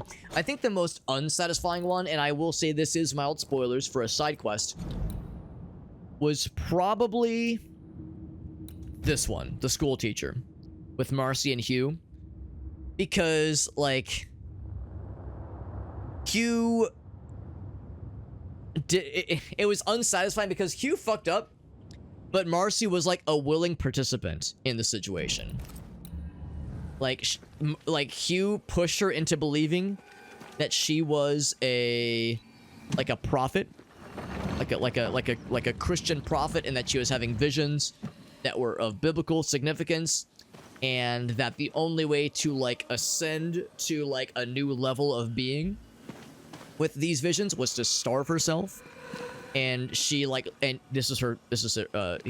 she is his sister, and like she loved her brother so much and was like desperate for, you know, for any sort of validation that she went along with it, and like truly believed it. Even in like ghost form, presented with all the evidence, she was like, I don't care, he's still my brother and he did nothing wrong. You know, I willingly starved myself even if it killed me. You know, it was out of love. It was out of love for him and for Jesus. And Hugh was like, that's right, I did nothing wrong. You can never convince me. And it's unsatisfying because, like, you know, you show all this stuff that happened in that storyline, and still both parties are just, like, steadfast in their belief, and it's just unsatisfying where it's like, okay, well, I'm still gonna execute you because again, I need that ghost juice. I need that ghost pulp. Wards, you're on your But yeah, it was unsatisfying because at the end of it, it was like, well, shit, man, there was no lessons learned here, right? Nobody learned anything. And in fact, the ghost was so mad that we killed her brother that she attacked us, which has never happened before in this game, where a ghost became a scourge and like came at us. Now, granted, we were able to defend ourselves and we vanquished it, no problem, but still, it was like, damn, bro, that was just like... You always hope that there's some kind of like proper resolution, whereas here there was no resolution. It was, I mean, we resolved it. Obviously, the haunting was no longer, but it was like a bummer because it was oh, there's a ward. Sorry, Right, not there's a this ward time. somewhere. That's one that like sticks in my mind as being like, damn, I was hoping we were gonna get somewhere. You know, you hope that by the end you get through to somebody. At least in that particular haunting that we just resolved earlier, at the end. When the guy was like, listen, I did nothing wrong, but you know what? Even if I did, she deserved it. She's a witch, and fuck you. You know, like, there was that like, kind of losing of composure, where he realizes, like, he fucked up, but, like, his ego, like, won't let him admit it, but, like, he knows he was, like, being a piece of shit. We never got it with Hugh, which is a bummer. That being said, there was another one that I remember now as being kind of, maybe not unsatisfying, but... Was it this one? That one, well, no, I don't feel too bad about that one. The cobbler was pretty unfortunate. Best, some of these I'll confess I am a little bit fuzzy on. That, oh yeah, Prudence and Thomas. I do remember this one now. Yeah, that was another one that was like kind of a bummer. Because... Now, wait, how did he get... Yeah, I know his neck got severed. What was it? Prudence... Yeah, because Prudence was found to be a spy. Oh, and he killed himself, right? Shouting in French and an unseen threat. Right, yeah, she was a French spy. Because, right, in the 1600s, the French and the British were at odds with each other. Thomas had returned to haunt her, to urge her to leave. Right. He killed himself so that he could haunt her to, like, urge her to leave out of her own safety. Okay, I remember that was a weird one. That was a weird one because it was extra bizarre that she didn't kill him. And she, like, kind of drove him insane unknowingly. Yeah, I think I'm, like, remembering some of this one now. That was a bizarre one. That one was, I think, also kind of unsatisfying. For very different reasons, mind you. But unsatisfying no less. You're gonna get zapped. You're blocking? Block this, motherfucker!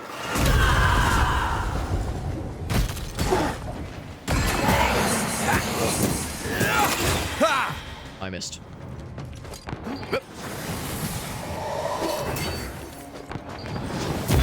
One thing I will say about parrying versus blocking in this game, parrying is nice because if you parry it correctly at the right time, you get that nice little repost. But also, like, dodging is great. Dodging is great because you get that, like, little follow-up attack, that little spin attack. That's always really cool. Same thing with Antea. If you do, like, a little dodge, you get, like, a cool little spin punch. That's kind of cool. Whereas parrying, like, if you don't parry exactly, it's not as, like, satisfying of a repost, or even it just blocks and doesn't repost. But dodging is great, and you have infinite stamina in this game. You can swing your sword all you want, you can dodge, you can sprint around. There's no stamina in this game. So when this game first came out, people were like, oh, hey, this looks like Dark Souls. And it's like, man, I mean, it's a third-person RPG, so I mean, yeah, there's like that aspect of it. But I would wager, personally, that what makes a Dark Souls, or a Souls-like, for me, its most key feature is resource management. And I don't mean like managing resources like in like a strategy game or RimWorld, but I mean like managing stamina and health and heals you can drink, that kind of thing. So no stamina is like, that's a big one. That's like, for me, that's like the biggest thing about Soulsborne games. So infinite stamina means there's no reason to not go for a dodge every time, because it's like, it's never more expensive and much less risky than going for a Perry riposte. All right, so we're probably gonna have to go into the smog area if I had to guess. I don't really like going through these areas, but this is clearly where we need to go to remove. Actually, looks like I can do it now. Yeah, because there was a. There's some kind of ward somewhere blocking something. And I was thinking we have to go through the smog to block it, to break that shit rather. But yeah, so the ghost ward doesn't actually reach over here then. Kind of unsatisfying. And I'm guessing this probably leads to where we ultimately want. Oh, that's where we came from. Yeah, because I have not been this way, apparently. So we have 3 points of interest.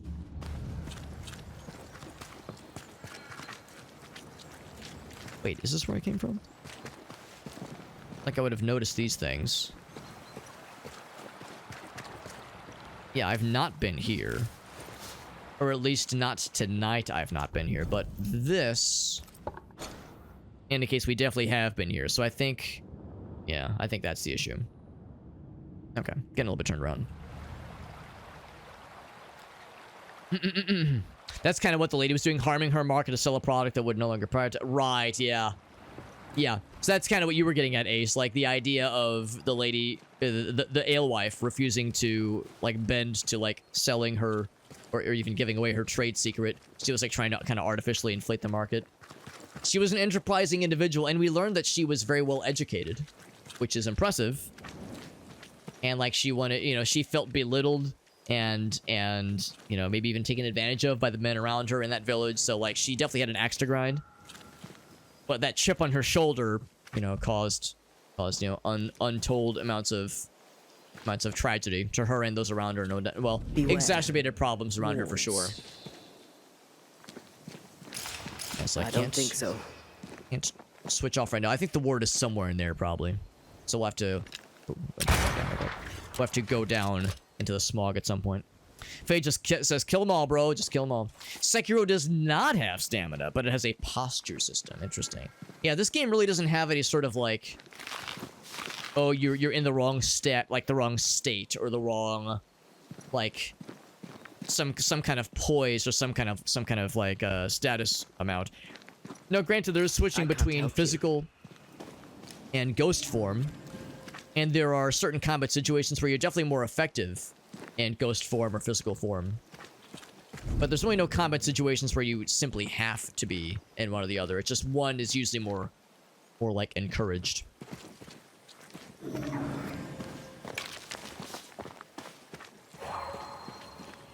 There is something here, so we can break this thing. I'm guessing this is probably one of the points of interests. It is not, actually. It is not. Okay. So I'll hold off on breaking that. I'm kind of curious to go down into the smog. We've kind of seen this little nook and cranny. I really ought to play Sekiro. I think I'd like it a lot. I know it's not everyone's favorite Soulsborne-like. In fact, I know some people are like, it doesn't count as a Soulsborne. Maybe for the definitions I was kind of giving earlier, where, you know, some have like very specific definitions of what makes a Soulsborne-like. But I think I would like it based on what I've kind of heard about it. I know the dodge and parry forced aspect of it, maybe not forced, but focused aspect of it is a deal breaker to some, but I think it's kind of refreshing. So I'd like to try it at some point.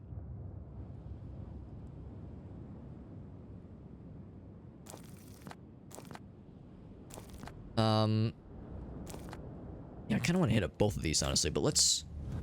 You know what? I think I'm wrong. I think I'm not going to do the smog one first. I think we're going to go towards this one first. Towards these two, rather. Just because that... Actually, you know what? Yeah, I think this will have, like, some kind of tunnel to lead us out this way, which will ultimately get us towards our next haunting case. I bet there'll be something. Usually these little arrows mean there's some kind of shortcut. Not always, but sometimes. Let's go towards this one, which looks like... Oh, never mind. I'm full of shit. We are going down here anyway. In the smog... Fuck. Sorry, not this time. Oh, there we go. There's... Oh, but I can't shoot it. There we go. So at least as Antea, I can walk around in the smog. And kind of see what I'm doing. As Red, yeah, we can't see shit. Can't sprint, can't attack, can't do shit. At least as Antea, we can walk freely. one weapon. It's like really polished, which is nice. Yeah, so like I could see that being a bit of a deal breaker for some, because with Dark Souls, the different kinds of weapons you can use, different kinds of builds. I'm sure there's still different builds and like specializations in Sekiro compared to Dark Souls. But I understand that like if you only have the one weapon, I could see that being maybe kind of flying in the face of what some people like. But yeah, I'm with you. That sounds great. Wukong as well. I've heard mostly good things. I know there was some, maybe not even controversy, but some folks are not quite as down for it. But yeah, I'm with you. That game sounds really cool. Looks and sounds really cool. This is a thing I would like to activate, but we have to be red to activate it. And I don't think we can right now. Yeah, even if I'm right up against it, I can't activate it. So we need to disperse the source of the ghost smog. Now, I've heard that's really good. And it looks awesome. I've seen gameplay for it. It looks like spectacular. It looks so fucking badass. So yeah, I think I'm on board. God, this stuff is thick. I can see just fine. Yeah, so we can't even climb. All this stuff is active. But that means we should be able to find the source if we keep kind of following this direction from which it's being brought our way. Sure enough, here it is. Now, will this cause a scourge battle or something, whatever it's called?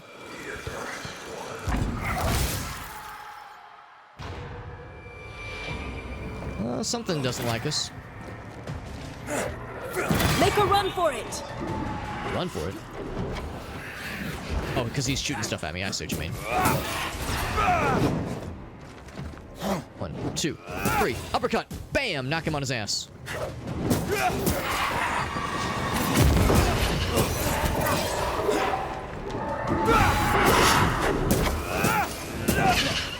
Have some of this.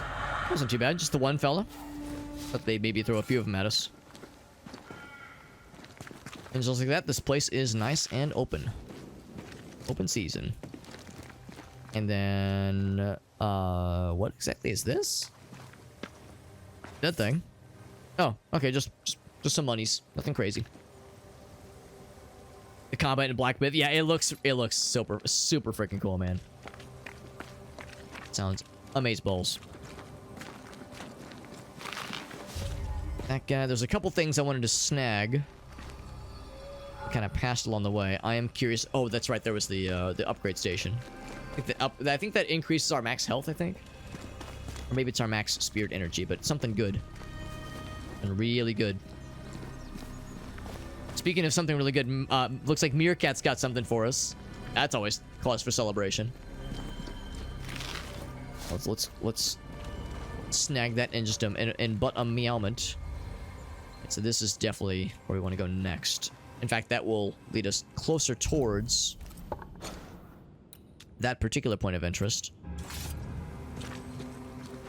And it's yellow. That means it's fancy. And maybe also piss-flavored. One can only be so lucky. More stealth mechanics. Right. Right. I mean, of course, there's boss battles. Of course, there's the usual kinds of things you would expect to see with a Soulsborne-esque game. But yeah, I understand the stealth focus is a big one. Yeah.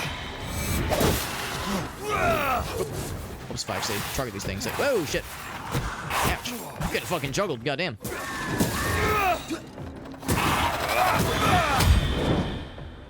Alright, who's the guy? Oh, this fucking dude. 2 of them. Thankfully, the range guys you can pretty much always one-shot. That is, if you hit him with a headshot, basically. All right, and there's stuff to explore up here, but I don't want to get too ahead of myself. Yeah, let's focus the stuff down here first before I get off the rails here. We also want to make sure I don't delay too much longer before we do Meerkat's Redemption, just because I know it is getting late for him. Let's see if there's anything else down here. I want to definitely grab this station. I think that's a... Yeah, it's a ghost energy maximizer. Now we have more ghost stamina. More strong ghost waifu. More spirit points. Beautiful. There was also a corpse I shot down earlier, which means there's stuff to be looted. Oh, I think we actually already got that. Because we saw the random corpse over on that side. Over there, I think. I think that's where that came from. Because it was weird to see him sitting up. That's what kind of threw me. I think that's what that was. Yeah, it was down that way. So I think that was indeed the last piece. As far as stuff I wanted to kind of resolve in this little area before we move on to the next spot. And the nice thing is we can just kind of go by those points of interest as far as we need to go next. Very rarely is there anything like super amazing that is not like decently well labeled. So we'll go here next. Don't you love a happy ending? Slight phrasing, but anyway. Let us continue. But yes, that is delightful. Oh, bad guys. Not under my watch. This guy's going to summon a bro. Heck, I missed.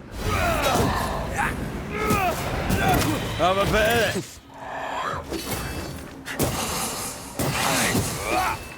Wrong button.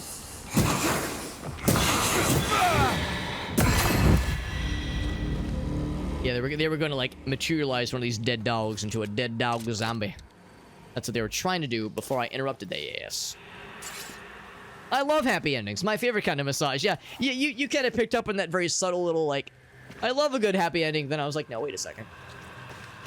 That's not an exploitable sentence out of context, is it? Of course not. I definitely didn't give an exploitable out of context sentence earlier about my wife raw dogging me with a pumpkin loaf. I would never have a dumb moment like that happen to haunt me forever. And by haunt, I mean bless me forever. Or maybe it's blurst. Maybe that's the proper term. We got some just general resources, nothing super crazy. Oh, but they angy. They angy that I stole their shit. Oh, I don't want to summon your ass, or jump to your ass. I want to get his ass. You. There we go, that's what I wanted to see.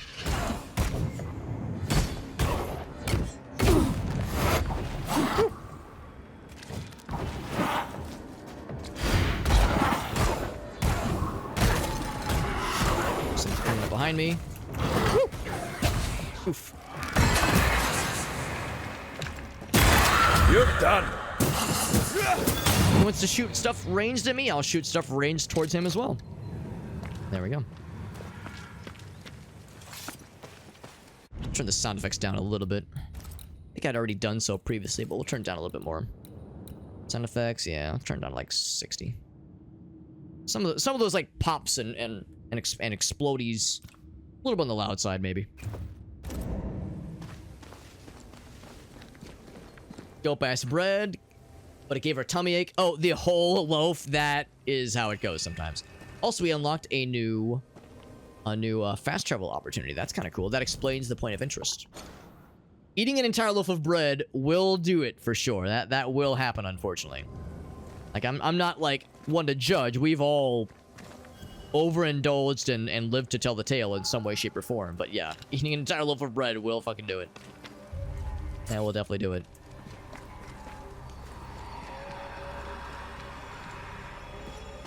Nothing else here. Let's go and see where this leads us. I don't think it'll be any surprises, but we'll take a little exploration station here. Ready to walk through it if you are. That is, if I have the resources to do so, but I suspect I probably do. Would be voyage traveling.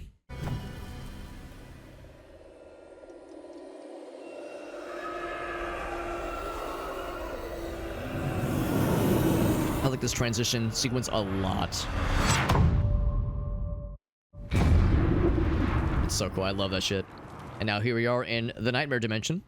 Haven't been here in a while. It's not actually called the Nightmare Dimension, but it is the Void.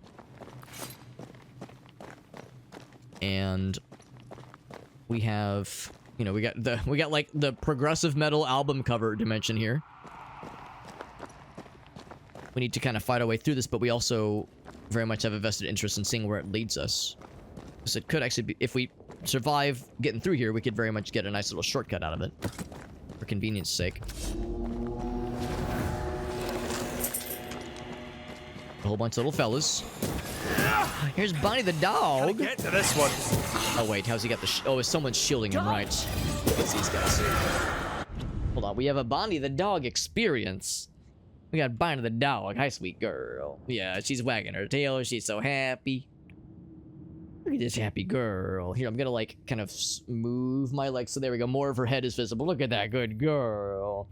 She just kind of came over randomly. I was like, oh, I want lovies. Oh my gosh. Look at this good buddy. Look at this good girl. Look at this little sweetie. Bonnie, you have such a long torso, but such short legs.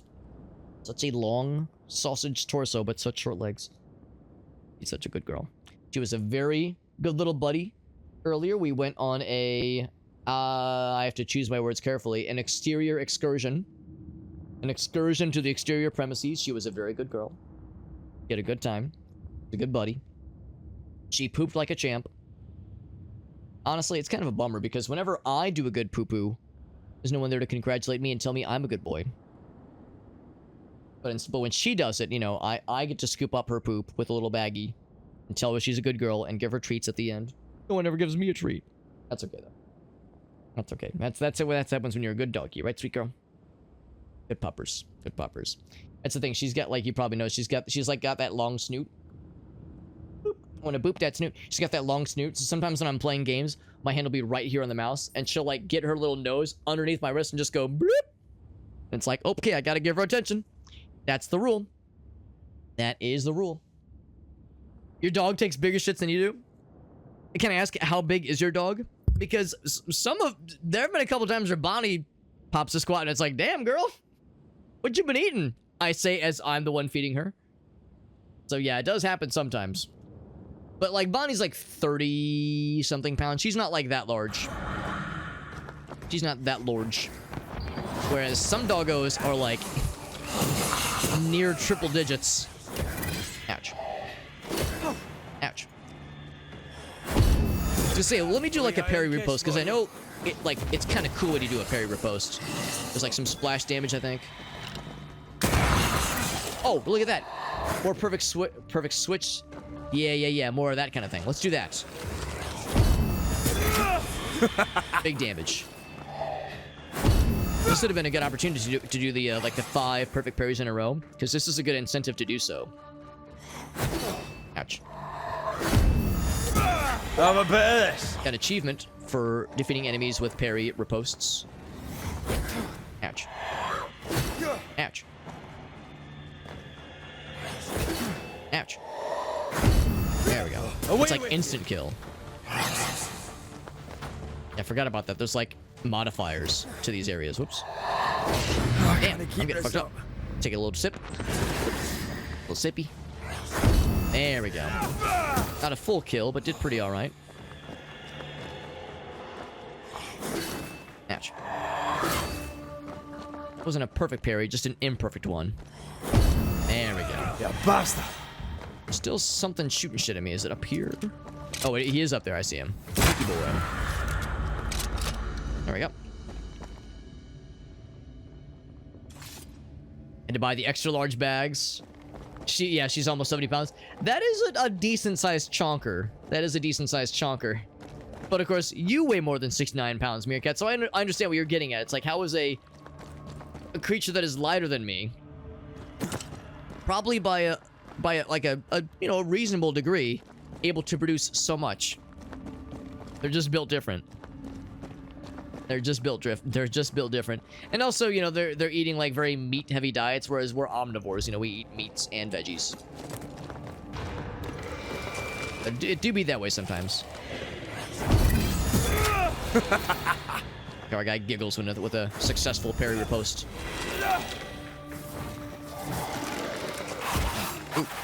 Oof. I'm here, damn He's it. fucking me up. Oh god.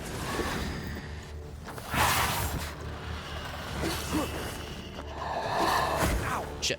Oh, I'm stuck on something.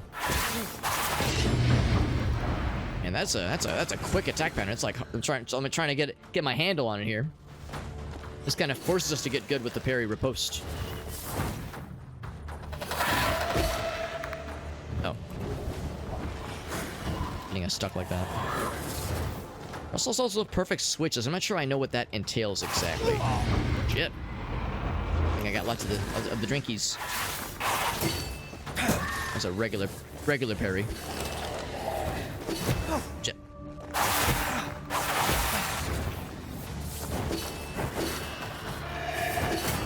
Too early.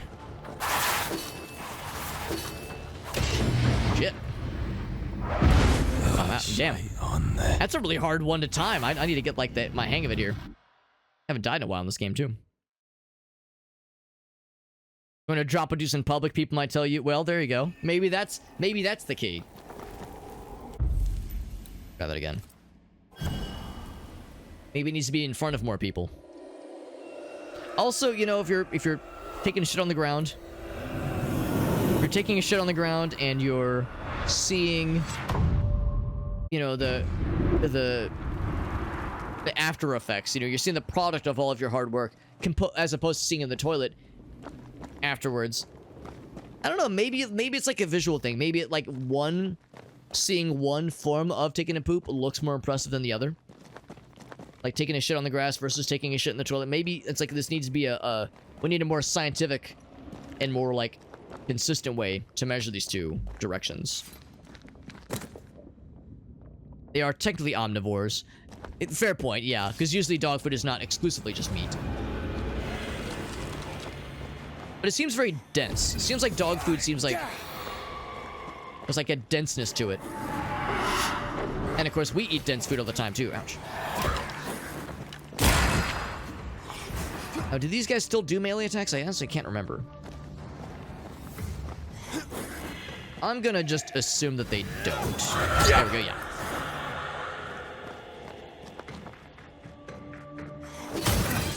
It's just a regular parry. That's too early. There we go. Oh, that's kind of nice too. I didn't even have to parry that guy, but because he was close to the danger zone, it was enough. They've got backup. There we go. That counted. That felt a little bit early, but it was still worth. Ouch. Really, yeah.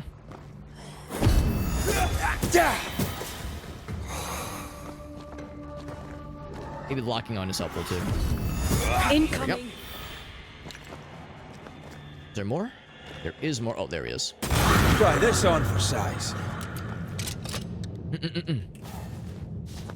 So that first one's not so bad. It's more the second one, the second challenge, where parrying, for me at least, is a little bit tougher because timing is less.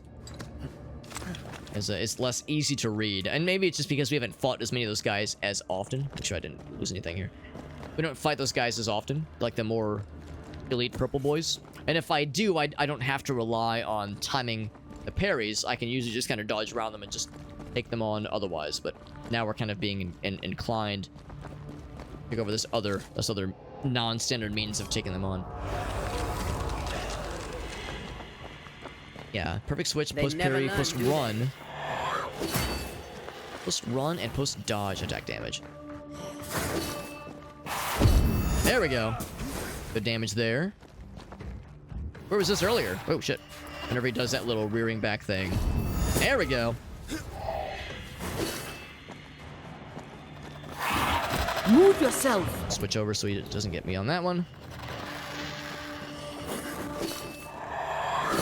Ah, too early. Now, was that a perfect dodge? Shit. Oh, he's gotten a bunch of his health back, unfortunately. Oh, fuck, I'm losing a bunch of my health. Can I just banish his ass, by the way? Oh, it does nothing, damage-wise. There we go. I'm gonna hit that one, unfortunately. Oof.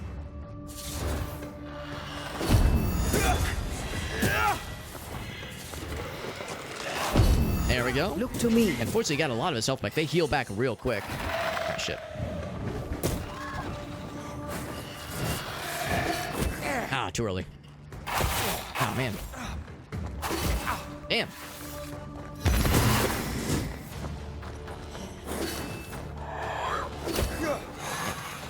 This is really tough. I gotta get good, bro. Die, you bastard! We still hit both of them. That's enough to kill. There we go. Got the big guy. That was the hardest part. And that was just regular parry. You just heal past the regular damage so easily. There we go. Away with you. Tough little challenge area, but I respect the fact that it's tough. Kind of forces us to use tactics that I don't really go out of my way to use normally, and definitely haven't used in a long time in this game, just because we haven't played the game in a long time. Again, all I can think when I see this kind of shit is like a, I don't know, a Haken album cover, or Haken album cover, or Lunatic Soul,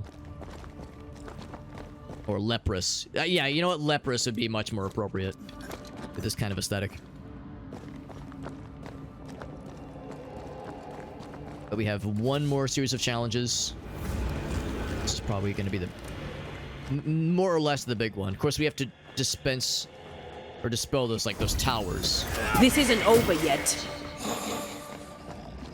Oh, we got big guys.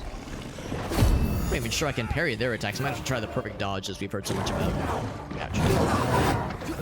Yeah, I think when it glows like that, you probably can't parry that shit. Oh, okay, that's not good. Must I do everything?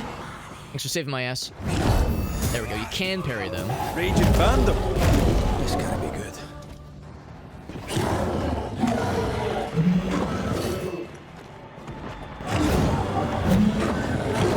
There we go. Good damage. Okay, that guy's trying to hit me with the range shots. That's enough. That's enough out of you as well. We got slapped around there. I'll do one little heal. The equivalent of an Estus heal. That's where we came from. Yeah, we climbed down.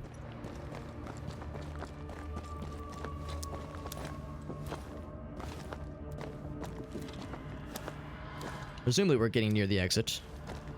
Several challenge gauntlets, combat gauntlets like that. Yeah, I think that's the destination right there. Time for bed. Have a good night, buddy. Thank you for the delightful redemption and your delightful presence, Meerkat. Always a pleasure, buddy. Always a good time. Always a good time. Unlike whatever's going on down there. That's the nightmare zone. It's the nightmare dimension. Not a big fan of that shit. In fact, I think with the lore of being in this, like, void dimension is if you stay here for too long, you get trapped. There, that's what we want to take out. That thing right there.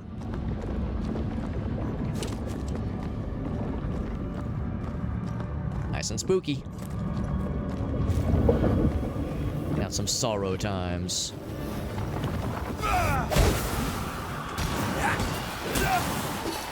Oh, shit. Oh, shit. I don't know if I want to fight those guys. I think I might have to eventually. Incoming. Now, it's talking about how... Oh, I guess the idea is, yeah, if I do... I think I see what they're getting at. If I, like, parry riposte someone else's attack, I would do big damage to these things.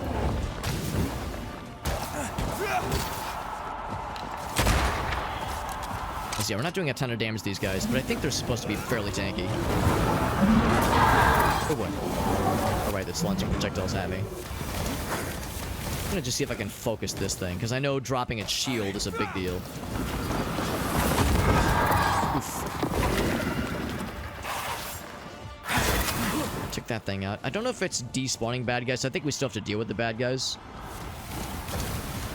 Is there another spire? Because he still has his shield up.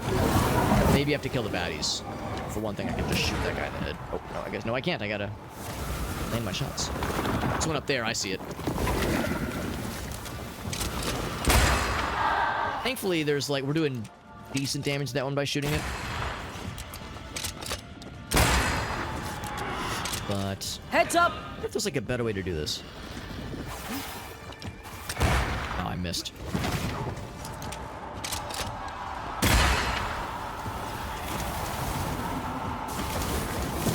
Alright, that was not a perfect dodge. Yeah, I'm trying to think what a perfect dodge might constitute. Ouch. I'm hot.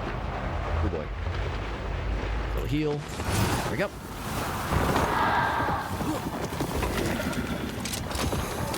Oh my god. That's a sword hit. They're so wimbly bimbly. I think the range guys. Maybe there is a way to parry them. Let's just continue on the thing that may or may not be empowering them. More shots. Ouch. Yep, he's out of there.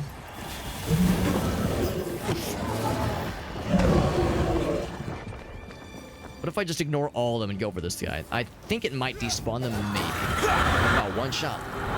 One shot killed it easily peasily.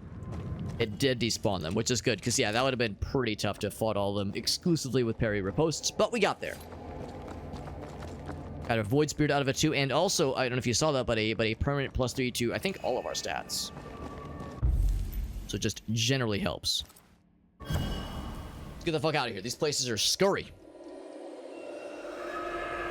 Use my tuning fork to fork this hole real good.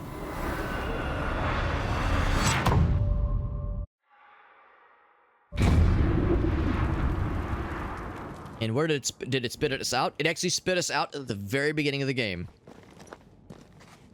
which is pretty cool. And apparently this is here. This is where well, it's not the very beginning of the game, but it's the first place you see. That's kind of cool. It's the first place you see after the prologue, basically. This is where we first wake up. That's kind of cool. I remember seeing this void traveling spot, but being unable to do anything with it, but that's kind of cool. We also got a new outfit for our fella. It is this one. Is there a way to upgrade it? Let's find out. Yes, but it takes both elite gems. That would raise it up to, so... Physical resistance, dexterity, wrath, and vitality. Resistance, dexterity, wrath, and vitality. So... It would be good, but I'm not sure it'd be quite that good compared to what we have right now. What we have right now might be a little bit better. It does look cool. Oh, it actually looks delightful. I love the kilt. Given that he's Scottish, it's especially appropriate. Cur attire. Isn't cur a like unsavory insult to levy towards someone? Like, oh, you fucking cur. Not like it's a bad, like, oh god, you don't say that word, but like it's like an uncouth thing to be. Manifestation increases the damage of the rifle attack. I don't love that, honestly. We do the rifle shots sometimes, but only when we like need to fight something with a rifle. If they're like out of reach, and if they're out of reach, if they're like a ranged fella out of reach, that means the rifle's gonna do a lot of damage anyway. I might see if we can upgrade it eventually, but for now, it's probably not a priority. Yeah, it is an insult, but yeah, not like a... Oh, also, I'm full of shit. Because there was a... Okay, maybe not. I thought this was where we first exited the prologue. I'm full of shit. It's over here. It looks an awful lot like it. Like, if you see, like, visually how that looks, it looks an awful lot like this. Could I be forgiven for thinking that this, where we are right now, that little thumbnail right there looks an awful lot like this? So this is not where Red began his adventures. Can I actually just, like, travel back?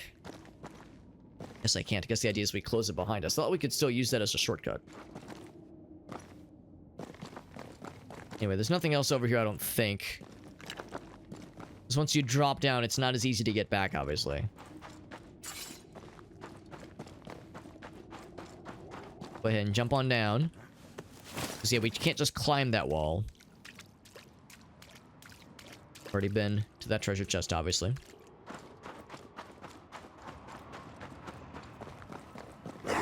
More baddies. All right. Now, that's an interesting situation here. Because it's not really a sequence break, obviously, because we warped here legit. But you're not really expected to ever fight these guys from up here. You're only expected to fight them when you're gallivanting down that way. So as a result, we never actually, like, traverse the trigger that activates these bad guys. And this game doesn't allow you to fight or even damage bad guys until they're, like, activated.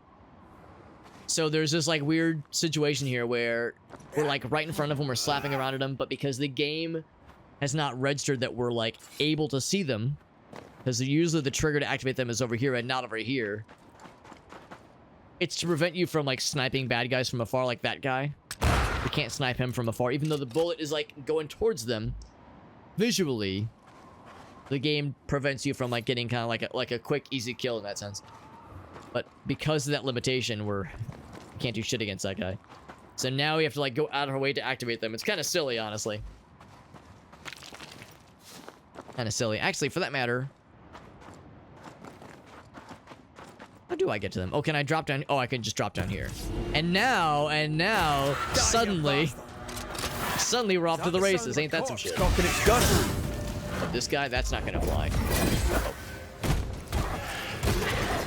If there's anybody who's gonna be shooting things, it's gonna be me, motherfucker.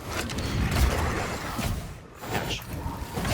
Oof. Gonna beat the shit out of me, honestly. That's a shame. We still dropped his ass, but we ran out of spirit juice.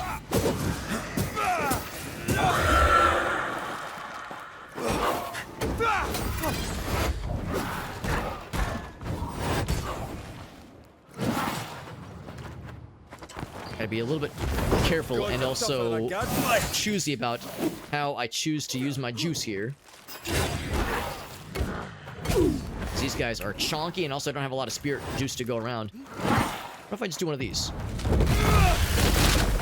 Did a pretty good job, actually. Have some of this. There we go.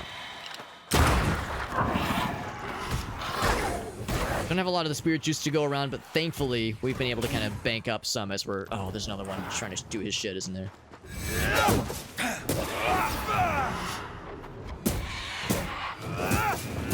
Have a bit of this. Isn't there someone else shooting? It's you. You're the one shooting. Ouch.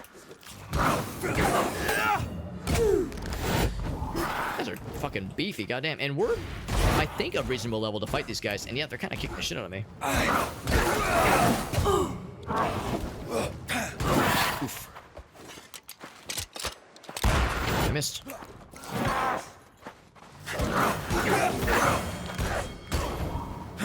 I remember what that combo is. 1, 2, I'm right 3. here, you know. There we go. Get that uppercut. He's on the fucking fences now. He's on the ropes. You bastard. It's a tough fight. Guy's just real beefy.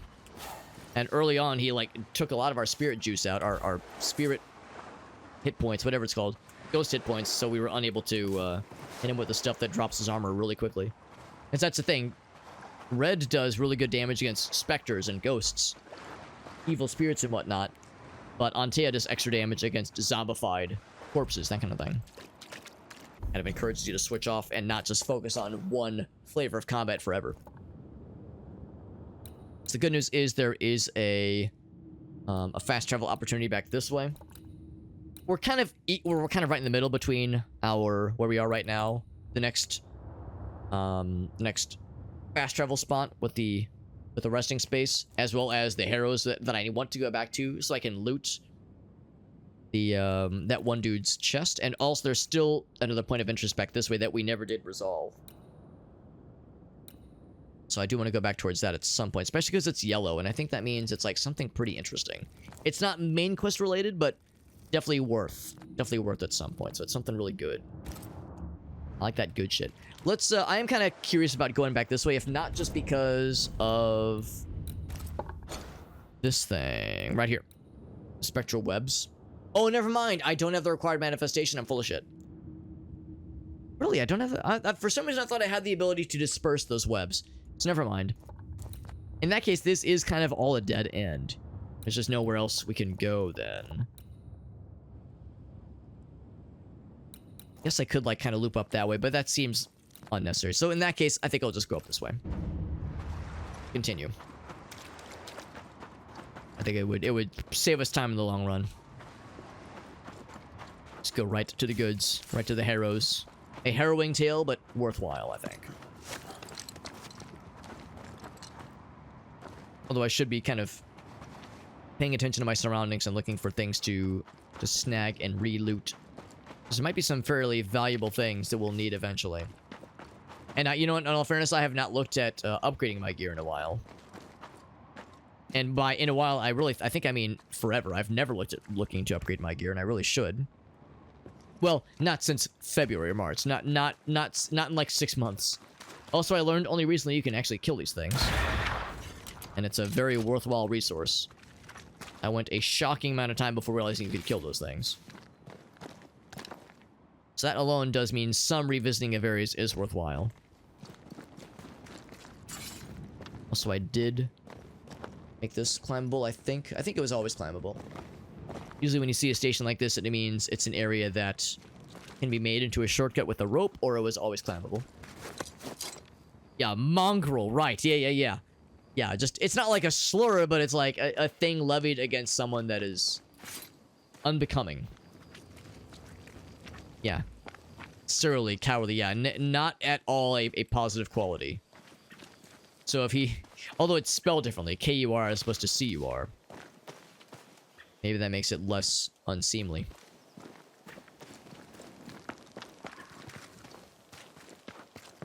I think we actually walked by this area, or ran by this area earlier. I think this is God's Acre.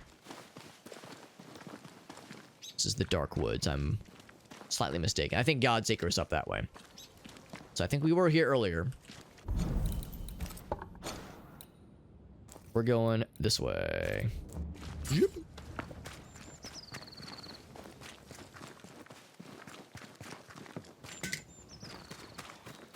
There's that sign I was thinking of. Could this be what's drawn on the map?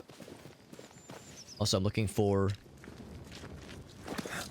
I don't want to really fight anything necessarily. I'm looking for any of those like little specters and those little wispies that I was kind of mentioning earlier. I think by the time we came here, we had realized you can kill those things. But not these, just the ones that are, like, trapped in cages. Those are the ones you can set free.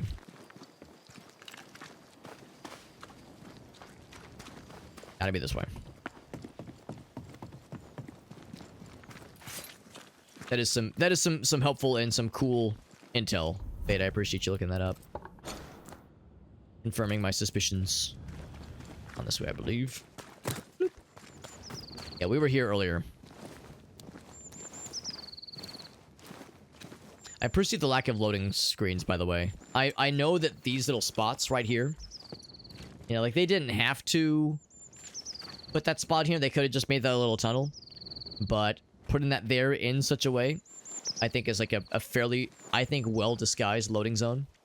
I do appreciate that. I mean, you do get loading zones when you do fast traveling. I think that's fair.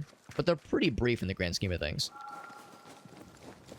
So like when games do that, when it's like, is it a maybe not the best thinly veiled loading zone? Maybe not the best, but like it's nicer than just a loading screen show up. You know, I think it's a little bit nicer. When a game is able to do that and make it fairly seamless, I think it's pretty sweet. Here we go. It was in here. It is this guy right here. What do we get for our troubles? Oh, for one thing, there's the key, which we already had. A key hidden Got it behind again. a spectral web. Why? And we're getting the voice clip for it as well.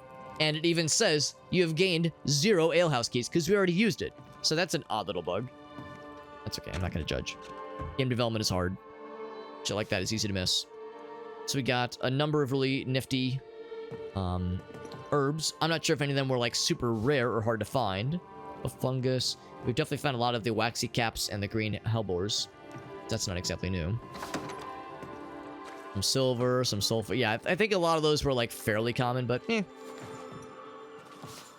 More, if nothing else, it was an item to check off on our list. Bog iron. I can't remember if that's like hard to find or rare. Use this key. We got 250 monies, which is not bad. 252 monies, not bad. Not too shabby. Got that knocked out.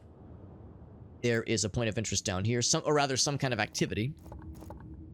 I do love me some activities. That might be a side quest that might lead to a to a haunting case, but not necessarily. I don't know what we'd need for the spectral webs. I think that's a superpower we just haven't gained yet. I think that'll be something that we learn about as we complete more quests around the mire. And I guess the mountains up here, I think is the next, like, that's the next, like, major region. There's just so much shit to do around the Harrows, and lots of, like, again, key locations we've yet to see. Here's what this is down here. Kind of curious. But first, another pee break, because I drank that whole gosh darned Mountain Dew Livewire, and it was very good, and I liked it a lot. And I'm a little bit sad you can't really find 12 packs for this anymore. Only one I found earlier was the one I found. Well, the one I found a couple days ago was at Target. And again, only the bottles, the 1 liters. Oh, this is 1 liter. 20 ounces anyway. So it is getting kind of late, so we're probably not going to go like that much later tonight. But of course, I am off this week. So if there was ever a time to get extra weird and silly, it would be this week.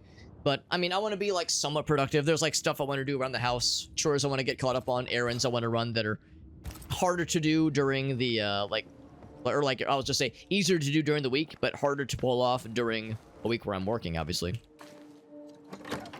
So, we'll be not too irresponsible. I'll try to curtail my irresponsibility as much as within reason, I would say. Let's go ahead and warp out of here. Actually, no, we're not warping. We're going to this little point of interest down here. This activity that's available. Yes, an activity. What could that entail? To be honest, I don't know if I remember what these activities usually entail. It's not a haunting case. It could be like an interaction that could lead to a haunting case. There really aren't side quests that I remember in this game that, yeah, aren't just like, again, just lead to a haunting case. It could, I guess, just lead to another point of interest, which would be like another miniature dungeon or like another kind of environmental challenge. Hard to say, honestly. Hard to say. So all that makes it all the more alluring. What could it possibly entail? And again, there are Antea's powers yet that we do not have still. So there's stuff of hers we don't have fully unlocked just yet. So we don't have all the pieces to the puzzle just yet.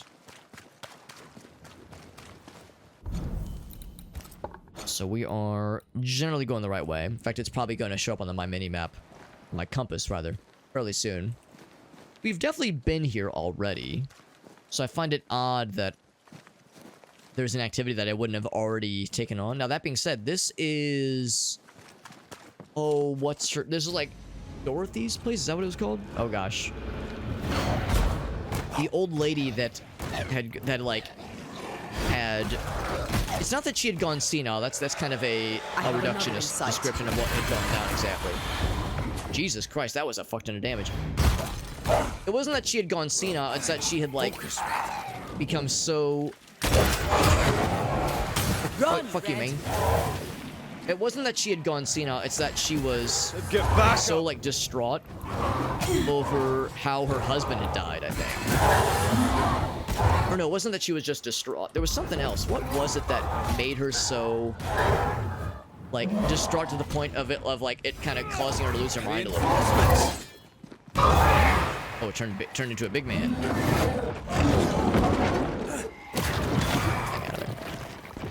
And get you out of there as well. Yeah, it's a little bit unclear to me. This fucking guy. This fucking guy. Hey, fuck you, man. Have a bit of this. Fuck you, buddy. Dodge it if you can. He's mad. Big man. Oh god, he grabbed me. Oh, there was no opening. What the hell? I was waiting for the little hotkey thing. Maybe I just know to press it. I thought there was like a timing thing. I just never saw the button pop up. I'm getting greedy. I'm like trying to go for the parries, even though I don't necessarily need to. I can do this. Help. Oh. Spectres are converging to a spot nearby. It's like they're answering some call.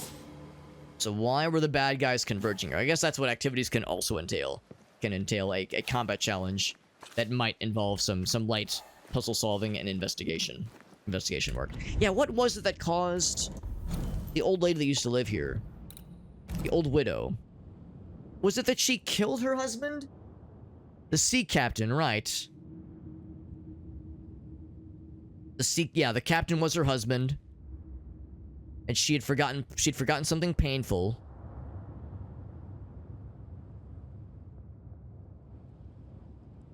was it? So stop her. Wait, yeah. Wait, wants to stop her past self killing herself.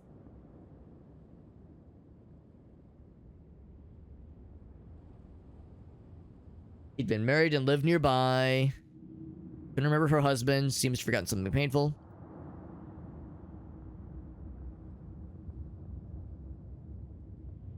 Prevent her own suicide. Yeah, I just don't understand why. I don't remember why she wanted to kill herself, though.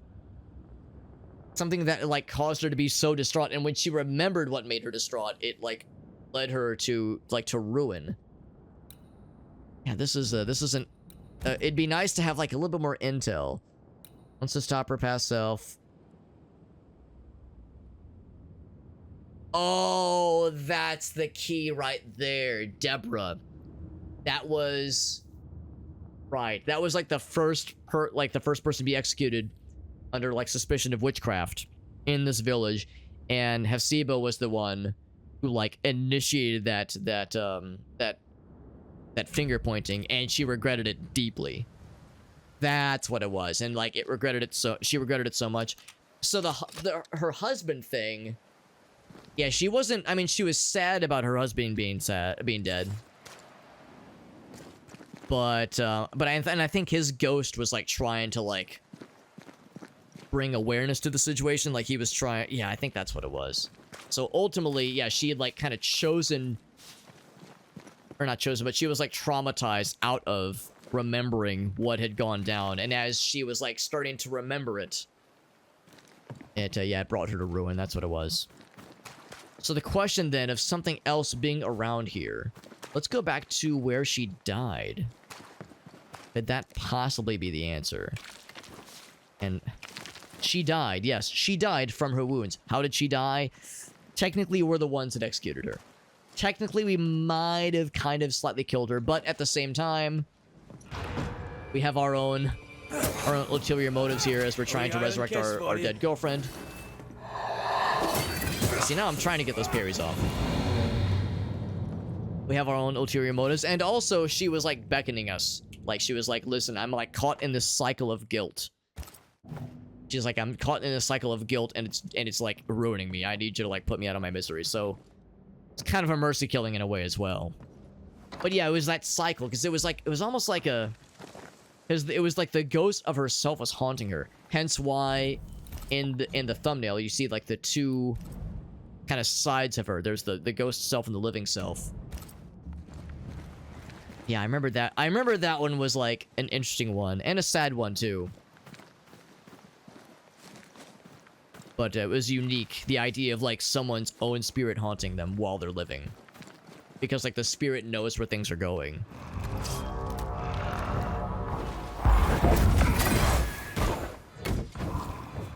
It's fairly high level.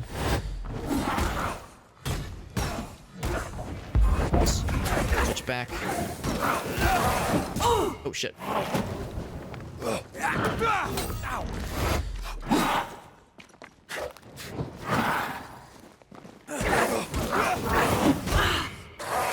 keep trying to do that really cool uppercut move I like so much.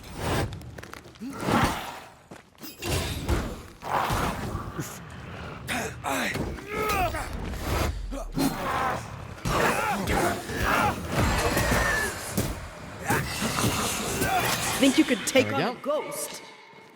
Got a few of them.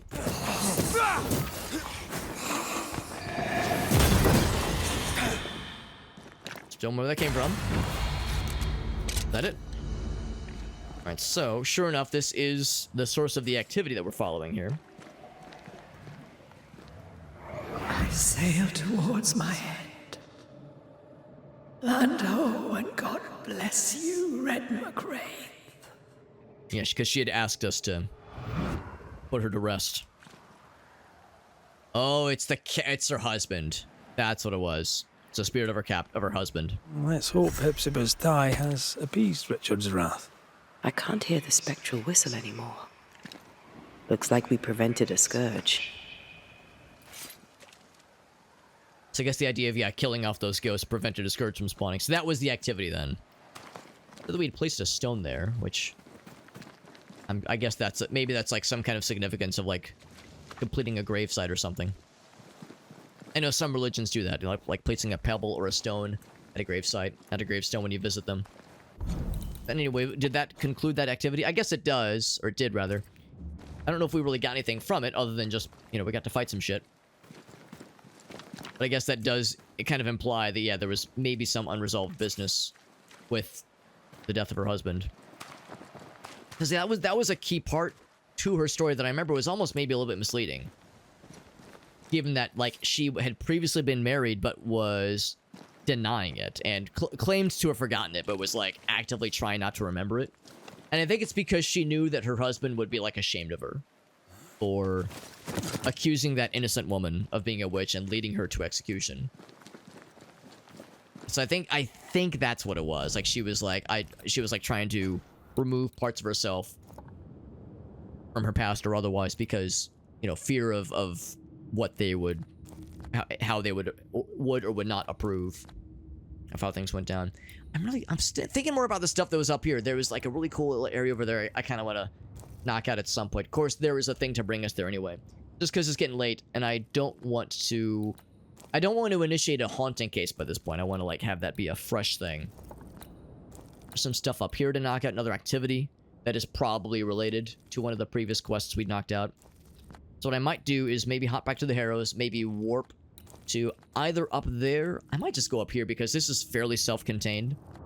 That one's done. That one's done. We'll probably like do this collection of areas and activities next time. Some stuff up here to do. A few odd things there. There's really not, well, it looks like, okay, there is one more up here. And a decent bit up here and a decent bit up here. So I don't know if we'll be able to like get caught up on all of the side quest activities before we go on to the next main quest action. It'd be nice to like kind of get caught up on all these kind of ancillary tasks before jumping to the next big one.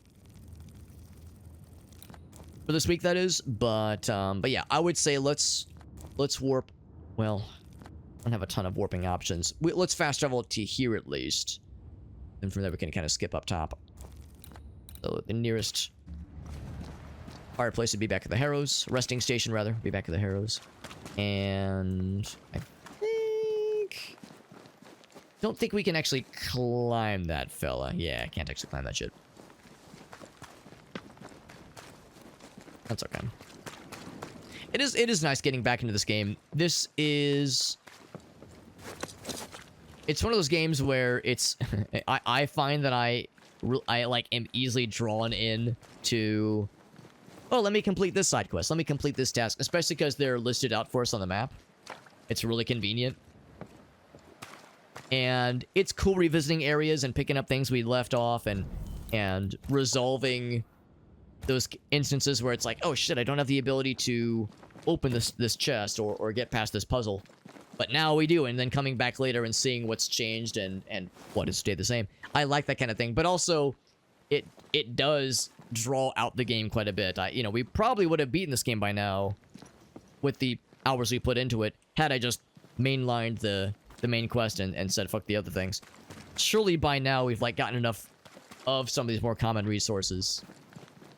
But I don't know, I also like really savoring a game like this and I don't play a lot of this kind of thing. This game is an interesting combination of action RPGs, yes, and some very light Souls-like aspects as well. But also like in this kind of map pseudo kind of an open world RPG and this kind of like list of things to do and things to interact with. It reminds me a little bit of Assassin's Creed and other of those kinds of sort of open world games. Open world maybe isn't the right term, but yeah, I don't play a lot of games like that, so it's kind of a nice time to scratch those itches. Those itches that I didn't know that I had. Just go in the main door, right? Yeah. I was also noting how I haven't tried to level up my stuff in a while. Also, I haven't leveled up my skills in a while either. We did gain a ghost skill point. We have 2 of Red's skill points as well. So for one thing, that would be an easy one. Damage taken is reduced by 5% for each manifestation and cooldown. I don't really spam manifestations all that much. Damage dealt, but damage taken is increased. That's a bit of a trade-off. I don't know if I love. Hearing reduces the next damage taken. Weak spot hits. Damage to the rifle increased by 50, but body shots goes down. That's actually tempting, because I do like to go for those headshots if I can help it. But I don't love... I mean, this one's okay. This one's an unfortunate trade-off. What about over here? Grid points gained, but health points gained. Yeah, those trade-offs are kind of tough to go for, honestly. It's taken reduced. All enemy is affected by ensnare. But it lasts longer. Oh, wait, no, and it lasts longer. I don't really use ensnare all that much. I think back here I could go for that I have not previously gone for. Leap damage is increased against full health enemies. I do like that leap, damage or leap thingy a lot.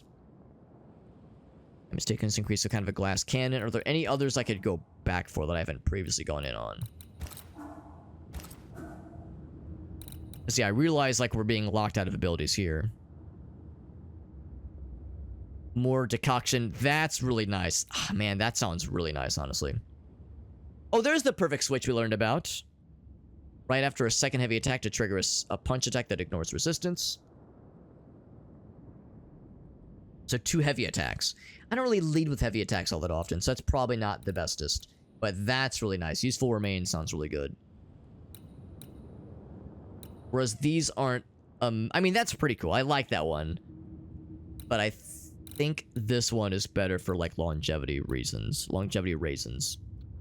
So, I don't love this one. The trade-off is unfortunate.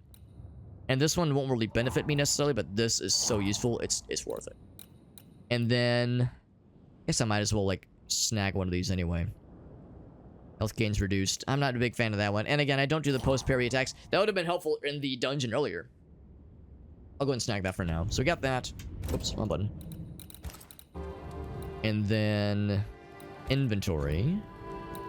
Can I level up anything? This might be max level. I'm full of shit. We need nest silt. We have none of those. I'm gonna continue wearing this, but can we at least upgrade this? We need fur, and I have 1 fur. I think that's a resource we'll find in the next zone. I want to spend the elite gems on this just because I'm not sure it's gonna be worth it, honestly. Especially given that it does not have a strength increase, and strength means physical damage. But this guy, this one is the same. Oh, we don't even have a lot of the sulfurs, so never mind. This one, I mean, am I going to use this very often or even have it be necessary? I'll go and do the upgrade. Just because we have plenty of those resources. But yeah, I mean, this is specifically for shooting.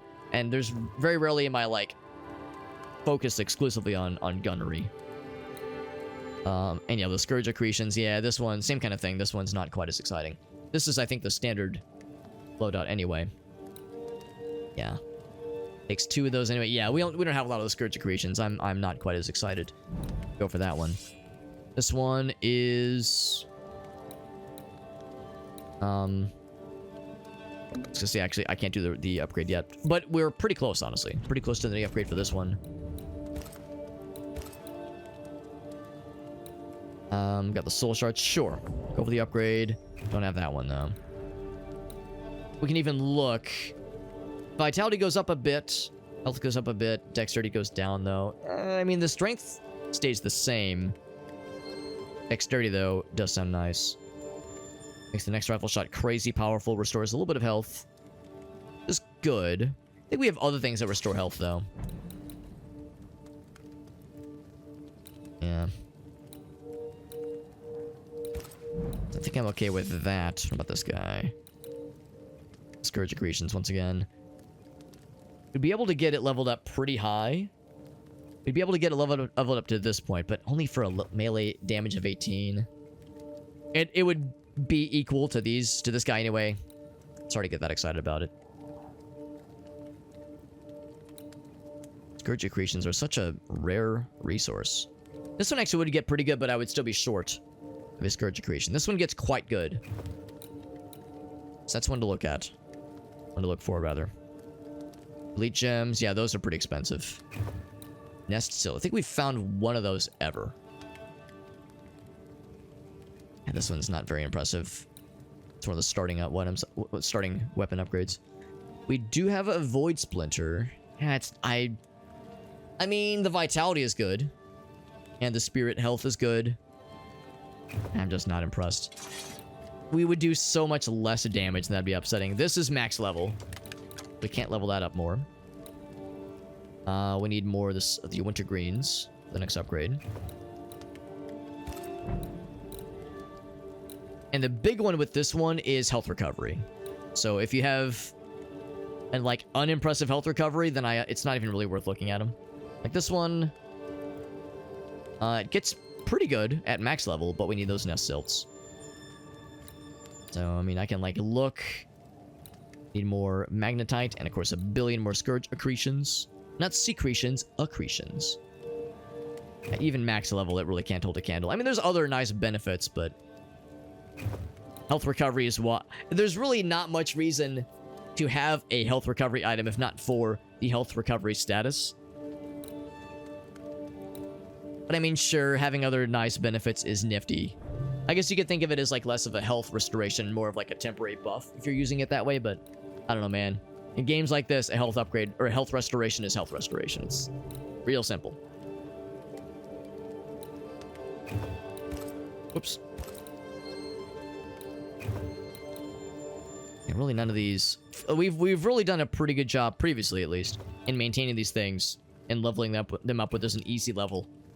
There's really nothing that I've gained recently that wasn't an abundance of the goods.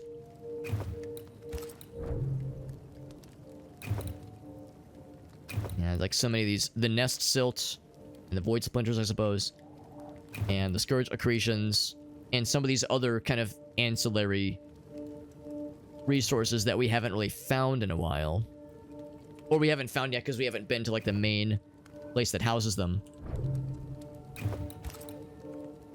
That's kind of the limiting factor right now. That's the bottleneck. This is usually how it goes in cases like this. So, yeah. Now, this one is significant. Although, wait, I thought that was for... I thought that was... Oh, crap, wrong button. I thought that actually was for red. Banishers ring, but it is not.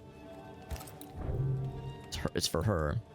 Oh, it's just a ring in general. Okay. Guess I haven't found a lot of those ethereal bone fragments. More specifically in Mount Pleasant. Yeah, we haven't been there really at all yet. So Mount Pleasant will presumably enable a lot of upgrades once we start exploring that area. All right, so yeah, really not a whole lot there. We'll go and rest. We can get our healing restored.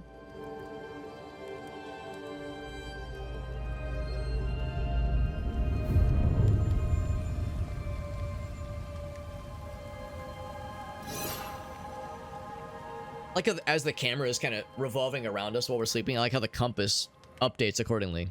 Nice little detail. Alright, time to fast travel. And I think it's gonna be... was it the abandoned farm? I was actually... Oh, here we go, It does show if you zoom in. Well, it doesn't show everything.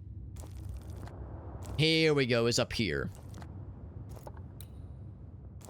Not the most convenient. There's probably a rest stop somewhere up there. It's not the most convenientest. Wait, there's an activity here. What the fuck? When did that appear? Maybe it appeared when we rested. That does sometimes cause things to I mean, obviously it refreshes our character, but it also causes time to pass. Maybe there's something specifically with the haunting we resolved earlier that is now available to us.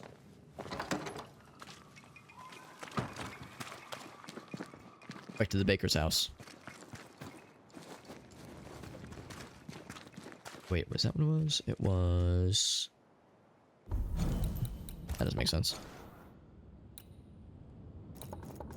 Yeah, there's an activity happening around us generally. Yeah, the baker's house was here. So if there was ever to be a new activity, it would be right inside of here. Or somewhere nearby. Maybe in the backyard.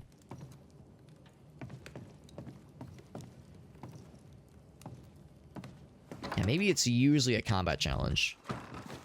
A little more.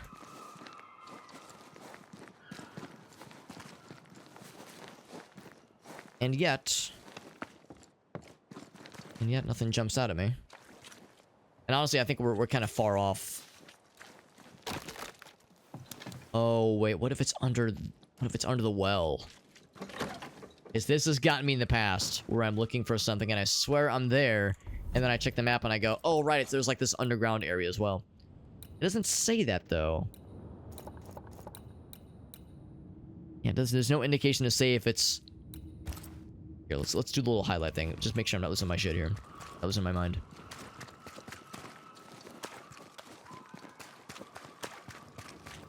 So it's like we're right over it. I mean, is it this thing? It's courage to the abominations. The fish lines are not good. Right. We know about that. Could use a hand. Oh, that is it. Okay. You could. I thought we'd already read this. Maybe we had, but there wasn't like a quest for it. Yeah. Don't go to the beaches because the abominations. Fish lines we place there can't be used.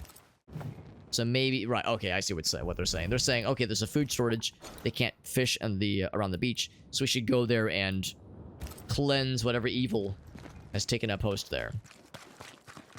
Down to the beaches. Which, I mean, we're good at fighting shit. Ghostly and otherwise. So they really intend to leave. I wonder where the tide will take them.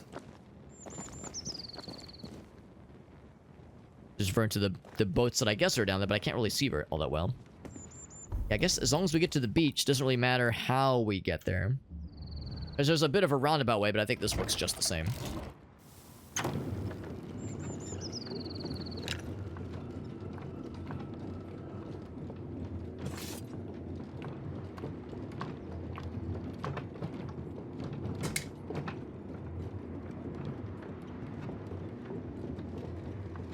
And we've definitely been down here before. This was a whole part of the main quest, actually. We pretty much resolved all the main stuff for sure. But this one side quest has only, I guess, just recently appeared. It's still odd to me that it only just now appeared, but I guess in all fairness, we haven't like done a ton of resting in this game because there's a lot of convenient ways to restore your healing, so we don't really have to rest all that often. In a case like this, it makes plenty of sense.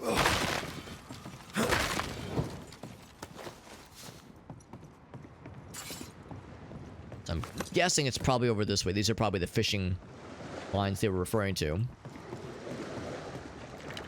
Notice that skull from a distance. It looked like it was sitting above the lantern. It was guarding it. I had to guess. Okay, maybe there's nothing down there. I just see this little, just see like that little cavern area, and I think maybe that's something significant, but maybe not. There's something blue down that way, something fancy. Spectres at the beach. Hell in the Harrows. This isn't over yet. One down. That's such good damage. This is like a spicy ghost.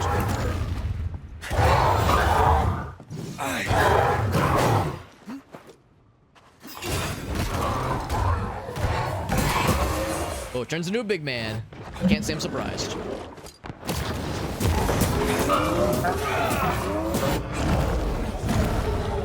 There's more of them.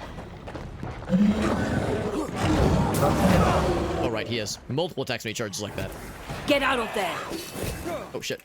Oh, right, this thing. Oh, he grabbed me.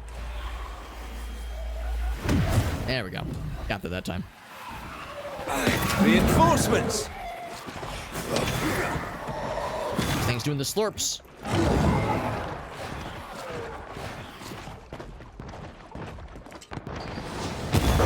Bastard! What's that that combo I used to use all the time? Is it 3 hits and then switch? It's not that. It's up 2. I went to try for the parry. I think I think parrying is just not a good idea sometimes. I think like certain attacks just are not parryable. I see no more spectres. Folk may fish once more. Well, we're A lot of here. experience for that fight. Let's retrieve what we can. 1, 2, 3. There we go. Yeah, that's definitely the input. Maybe, yeah, and maybe I just wasn't getting the timing down, but it seemed like that was what I was trying. 3 attacks followed by the switch, because I like that uppercut. It knocks them on their ass. When you hit the bad guys with it, knocks them down and makes them very vulnerable for follow-up attacks. One of my favorites, but it's having a really hard time getting the timing down. When things are popping, you know, when there's lots of action around. It's performance anxiety, man. When like it's time to go, when it's time to make this happen. Hard to rise to the occasion sometimes. Happens to the best of us. So I think that pretty much is it. I feel like I've probably been here already. Yeah, I've definitely been here, as evident by the open chest. However, not been that guy before. Was it previously locked? Maybe it wasn't visible previously. For whatever reason, it's here now. And I get my troubles. Some more witch stones. Cool. So we helped. We helped with the whole food shortage thing by killing the bad guys. But by the time we're done with this game, there will be nobody left to eat the fishes because we're executing everybody who has done something wrong. And let's be real, that's pretty much everybody in this game. Everyone has done something like unspeakable to somebody or someone. Or someones, even. No one's innocent. Everyone's a dirty sinner in this game. That's just how it is. And we are here to cast judgment on anybody and everybody. Here's where this leads. I've probably been here in a past life.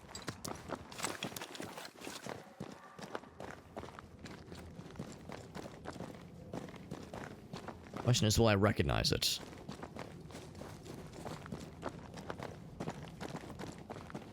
Oh, I think this leads to the underground Harrow areas. Oh, I remember this area. This is, yeah. Yeah. That's where we did the big boss battle against the spirits of judgment. Where we learned that, yeah, about the whole witchcraft accusation against Deborah. And like just the energy that came from that false accusation. There's like a word for that kind of ghost spirit in this game. Can't remember what they called it, but yeah, it was some big cherry thing. Also, there was like a very brief moment where everything was purple.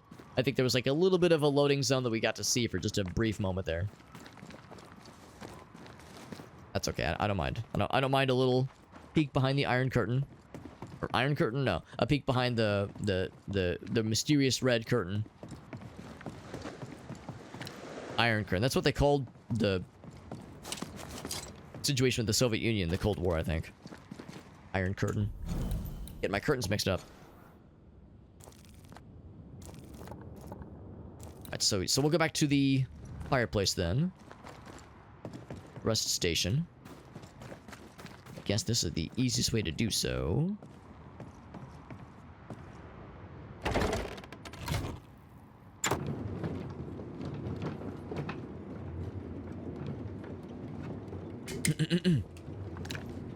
So I do still think I want to fast travel that spot up north that had a point of interest, like a fancy yellow point of interest, and a couple of other things that I never did get around to fully resolving. Goes on to you.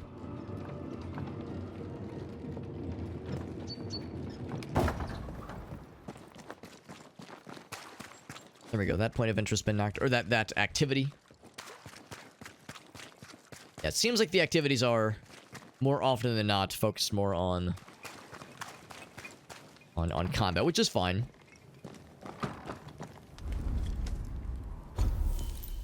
Got some nifty resources out of it though, which is good. So I think it was this one here. So let's go up to, I guess, this guy. It's the closest we got. It's a cool little loading zone.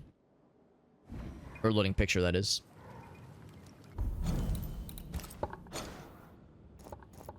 So we...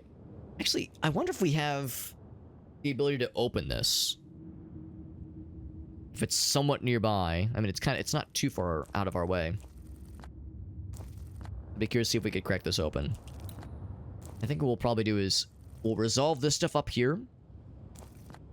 Might hit these two areas up just because they're pretty close by. And I think next time we'll resolve the stuff around here and around here and that guy there. And then probably move on to the stuff in the Dark Woods. Because there's not a ton in the Dark Woods, just a few little smatterings. Then off to the Mire Marshes.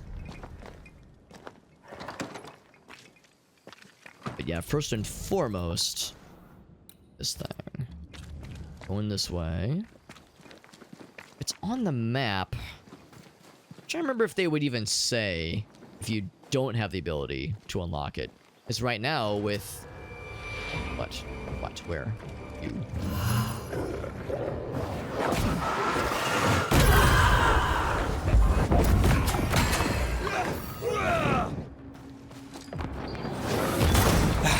Now, those aren't even spirits. Those are just wildlife. Those are just wolves.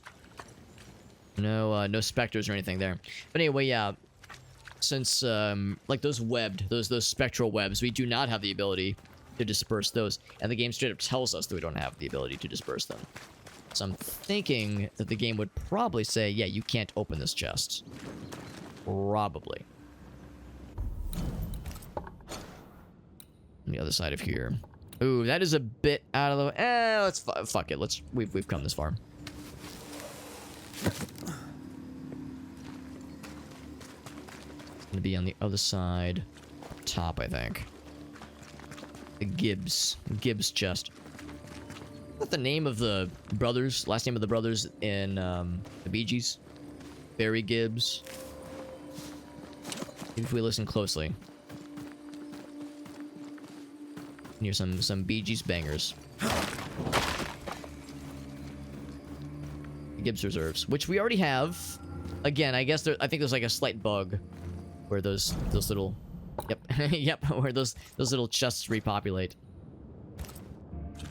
Now, granted, this is my first time playing this game in many months, like several months, and I think, and actually, no, I don't think I'm positive there have been several patches. As the game did have a couple of issues, a couple of like bugs. I don't know if maybe it crashed on us once. It crashed on us once when we were playing back in February, March. So they've definitely patched it a number of times with some really nice quality of life fixes. No major content updates necessarily, but yeah, they've definitely shored a couple things up. So that's the risk you run when you're patching a game where there's already people that have played the game a bunch. You want to make sure you're not breaking existing saves. And obviously, it's not broken, but like, there might be just little vestigial effects like that where like a patch to like fix some kind of behavior with, I don't know, keys in those chests accidentally kind of makes it so that we can re-loot them but get nothing from it. It's probably right here. Can I open it? I sure can. And our reward is True Love Knot. Take a look. So we have right now, so it makes our strength go down a bit. Wisdom goes up a bit. What's wisdom do? More Antea damage. So, okay, so red gets a little bit weaker. Antea gets a little bit more powerful, basically. Damage dealt by Antea goes up. Red damage taken by red. That's a little rough. Upgrade. We could upgrade it more. I don't know. Banish damage goes up quite a bit, which is cool. I don't think it's worth it. If I was fighting something that, like, I really needed Antea to do a shit ton of damage, maybe I could see it, but otherwise, I think we'll go without. I think we will go without. So let's get back to where we came from. We resolved that from our map, which is nice. We got Otter in the house. What's up, Otter?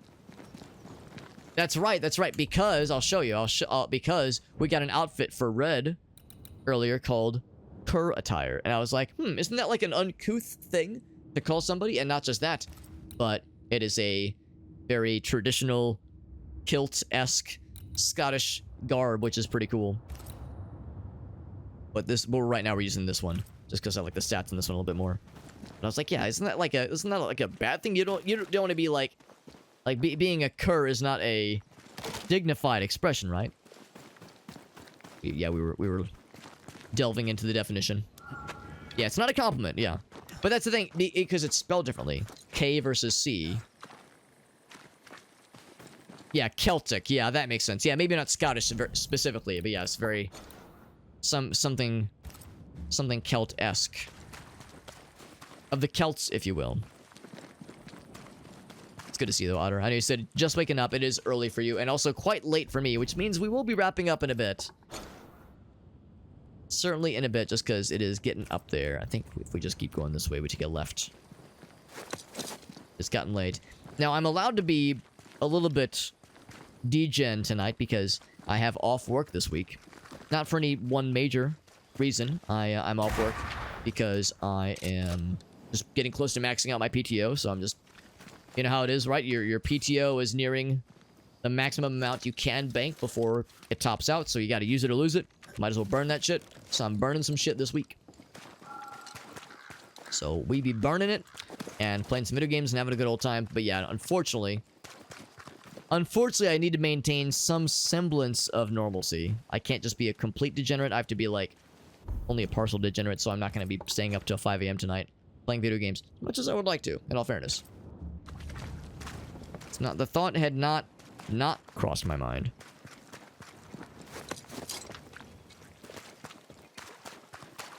The French and barking dog. That sounds about right, honestly. Based on a little tidbit of the oh right, this guy he's trying to get some ghost juice. So I'll hit him with some ghost juice of my own. Heck, that was too late.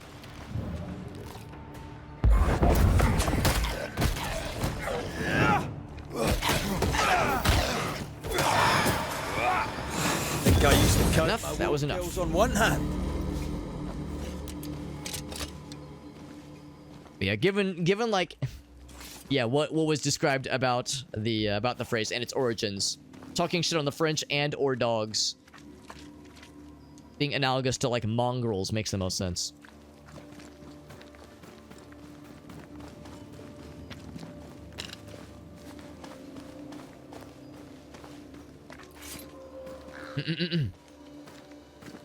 Let's see. There's a point of interest. I'm interested in a point. Back this way. Is it in here? Yes, it's in here. What could it possibly be? That guy was an angry drunk guy? Why they let him lead the country? Which dude? A leader of one of these countries? Either Scotland or France or one of those? Ooh, it's one of those. Do I have what it takes to unlock that thing? Let's find out. Let's find out together. Guess I've never been here before. John MacDonald, first Prime Minister of Canada. Interesting, okay. Was there like some news story about him recently? I'm just wondering like what was like familiar that brought it to mind. Unless that's like a good a good use of the word cur. Like if he's a good example of someone against which the term should be levied. I have the ability to open this thing. You need specific resources. A dark will is upon that thing. What about a dark won't? Hated indigenous? Ooh, no good. No bueno. Get that shit out of there. I need 3 of the shepherds, so we don't have the right resources for it. But now we know. Will it show up on my map at least? It do. And it even tells us what we need for it. Very enthusiastic. Ooh, don't like that. Oh, he called your... Oh, gotcha. That was one of his favorites. The sling around. Gross. Gross and not fun. And not good. And in a weird way, not terribly surprising. Because that is sometimes how that shit goes, honestly. It do be that way sometimes. Sounds like it was a while ago, but still pretty fucked up. And pretty not good. I concur. Look at us. Utilizing words that are, like, adjacent to the term, but taking on a new ownership of it. Look at that. Turning that shit on its head. That's what's up. Also, I found one of the 3 things. It'd be awfully convenient if they were just scattered about here. Awfully weird that they were only now seeing them. I guess that's the idea. Maybe the cursed objects can only appear after you've found where they want to go. Maybe them's the breaks. Yeah, it was a couple years ago. But who's counting? Is that number 2? No, it is not number 2. The nice thing about those little relics, those little totems, is that they're super, super obvious from afar. When you see that purple glow, it's like, oh, that's a good shit. Anyone home? Mary Claire. I saw your sister's grave. I wanted to pay my condolences. And silence is your answer. Let's try to find something useful outside of the house then. I'm thinking that must be tied to a quest we've probably already done.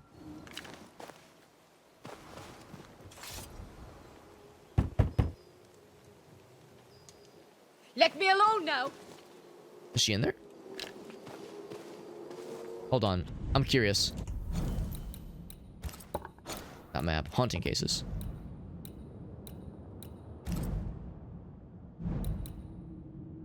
Mary Claire is the name. I'm looking like... Not Marcy. Is this technically the Dark Woods? I think this is a side quest we don't have yet. Or it's an NPC I've just forgotten about. That's also possible. Yeah. Yeah, it's possible it's an NPC I've just forgotten about. That is extremely likely. Guess while I'm here, I'll look to see if there's any haunting shenanigans. Anything that I can source. Oh, yeah, there is a haunting of some sort. But it's just past the door, and it's small. That's an odd thing to see, yeah. So we can't do this yet. We need to come back with other stuff then. This is like an Assassin's Creed game. It's funny you mentioned that because I was thinking earlier that the like rhythm we follow with having a map like this of tasks to knock out, some main, some ancillary. Having a map like that and having a main quest but a bunch of side tasks and combat challenges and environmental challenges and puzzles. It kind of feels like an open world-y kind of Assassin's Creed-esque style game. This game is a action RPG with kind of a pretty heavy story focus about solving like murder cases and finding out who done it. Because we're basically a Ghostbuster. We're like the late 1600s version of Ghostbusters. So pre-Revolutionary War Ghostbusters trying to solve haunting cases around New England, basically, as the colonies are being founded, and things are happening or being done to and by fucked up people. A lot of people doing not good things to each other. It's some of them are innocent, a lot of them are not. Everyone's doing some fucked up shit. It's a pretty cool game, and it came out early this year. It is a very good game. Oh, I never got this earlier. It's a very good game, and I like it a bunch.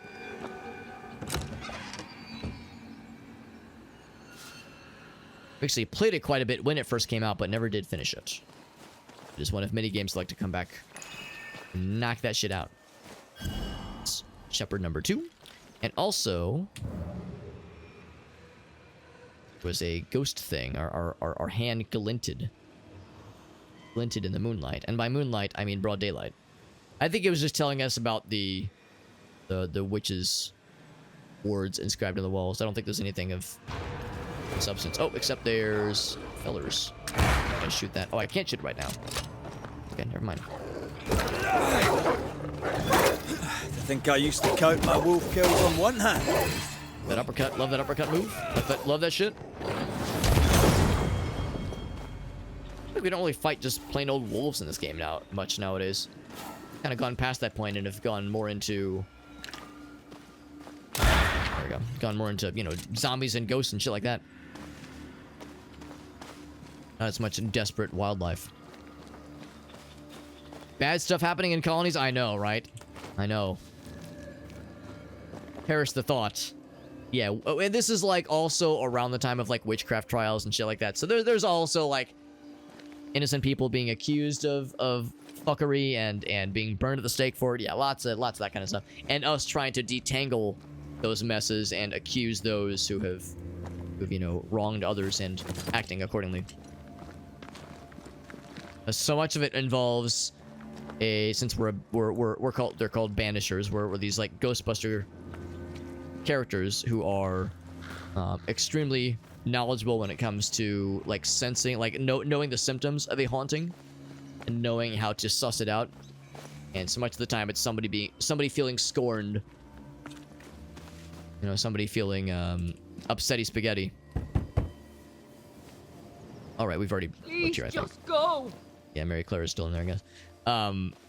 Somebody being upsetty spaghetti, you know, being wronged in some way. A ghost, that is, feeling wronged in some way involving, like, the way that they died. And it's, like, keeping their spirit from... It's preventing them from rusting. That whole deal. Anywho, yes, there's one more totem around here. I wonder where it is. Usually fairly close to the cursed chest that wrought it. I could see it being around here. I think the first one was here. The second one was around here. I could see the third one being generally around this like kind of vicinity. I keep looking, but I don't have to find them all tonight. Obviously, it's getting pretty late. Shit is fascinating. Yeah, I think I know a lot of people do this. I kind of went into a bit of a rabbit hole not too long ago, reading a bunch of stuff about the Salem witch trials, and there was what was the famous guy who his last words were "more weight," because he was accused of witchcraft, and like everybody loved him. I think he was like the talent priest. The treasure should be near. Like everybody loved him. Like it was like generally agreed upon that it was bullshit that he was accused and of being a witch or practicing witchcraft, that kind of thing. It just didn't make any sense. But you know, the fervor with the witch trials still, you know, brought some bullshit, obviously. Where is it? And they were like, listen, if you plead guilty, we'll, you know, we promise, bro, we promise we'll go easy on you. He was like, no, I'm not a witch, fuck you. And so he was sentenced to death by pressing, just putting more and more weight on his chest until, you know, your lungs collapse. And at no point did he like falter or like cry out in pain or beg for mercy. All they would say, like they would say, what do you say? Are you guilty? Are you witch? He'd be like, fuck you, more weight. And they're like, all right. And eventually, yeah, he fucking died, obviously. And years later, of course, they realized like, oh yeah, that guy, yeah, that was an innocent man. They killed an innocent man, and that's fucked up. And his tombstone kind of like notes that fact that, yeah, like, you know, here lies, I can't remember his name, but he was unjustly executed, and you know, it's like a reminder of why it's important to exercise caution when you're accusing something wildly like that, something that could lead to someone's death. Spelled it with a K sometimes. Yeah, it wouldn't surprise me if there was like regional spellings. That's how it goes sometimes. I was onto something. There would be something cool in them areas. I keep wanting back to this house. That is, I'm assuming it's the same house. Oh no, this is where we warped in on. Hence the little spirit thingy. This is where we fast traveled. Looking for little perp guys, little purple fellers.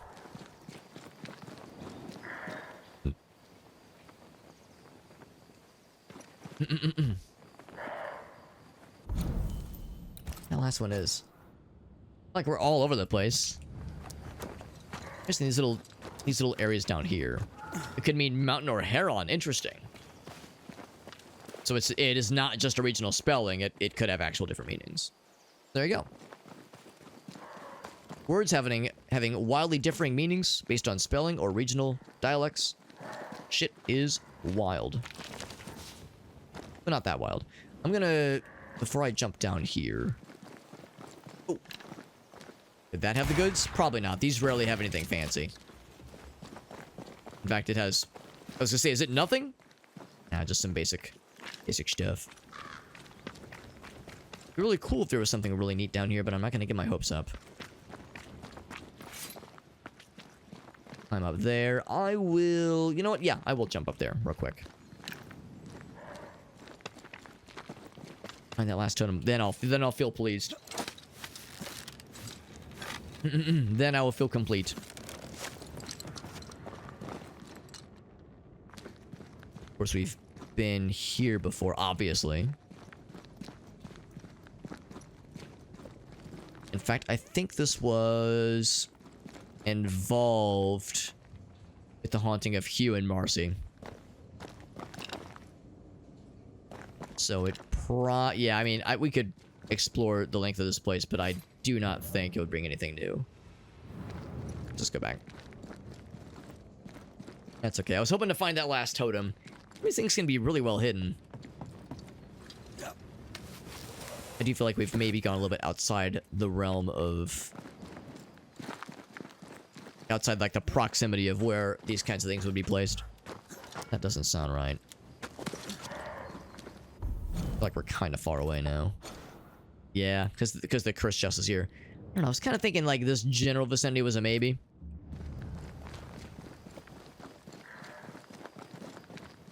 These things are really, really sneakily well hidden, unfortunately. I'm gonna feel like a doofus if the third one is just like, I don't know, just on the other side of this little platform here, like just hiding in plain sight. That's okay. We'll stumble upon it eventually, I'm sure. Something has me. Wards. There's wards somewhere. I can't help you. That's a little suspicious. Seems like it's kind of out in the open. Usually the wards are pretty well hidden. Oh, is it up here? That is sneaky. So with that... oh, okay. That's kind of nice. That's a sneaky one. We get... okay, just a couple nice things. A couple just general resources. I was thinking like, ooh, is this something? No, did I stumble upon something cool? It was just fine. Unless there was something else, but usually... yeah, usually it's just a single hidden spot. They wouldn't put multiple in most cases, I don't think. Okay. So, anywho, we still got to explore a bit and sniff around and make some new friends. And may or may not involve ourselves in a mild little execution situation. Nothing unpleasant or uncouth.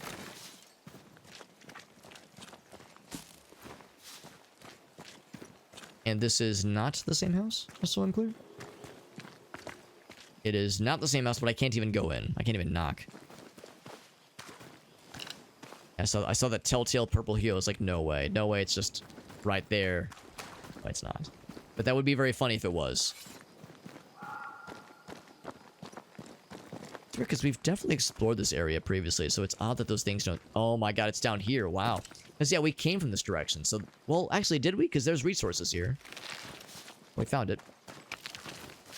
I was thinking we've been here, right? Oh, I mean, we have in the past. Yeah, there's the third totem. And a bit of lore, a bit of background lore. The dearth. It says it's the bad dreams, but I'm not so sure anymore. When all the says look the same? When all the says look the same. Not sure what that means. So the curse, right, the blight that has befallen the land. Harvest insufficient. To find alternatives to keep on brewing ale for the community. As long as the taste was alright, nobody complained. Maybe this was a ledger written by the alewife. Alcohol, the one that poisoned herself by accident. Alcohol is a good way to forgive the hunger for the moment. More cattle, no more game. Trappers Jacob and Benedict struggle the whole year finding pelts and meat. Children are already gone. It is Lucy, sure enough. After Caleb lost his family to fire, there was no grain left and the mill ceased to turn. Roots and berries, yeah. Started to be a good meal. Animals were already dying in the woods for the cold and the sickness. So, you know, kind of unexpected to see. I mean, this is not where she died, obviously, but curious to see kind of a random journal of hers out here. Now we have the goods. And sure enough, it was not that far from where the chest is. Maybe I'm wrong. Maybe that is where she died, but it's really far, like really far away from her base, her home, her base of operations. So it just doesn't really make sense. since she was so studious and dedicated to her work. As we saw in her in her haunting case. But now we have the goods. It is unbounding, yes.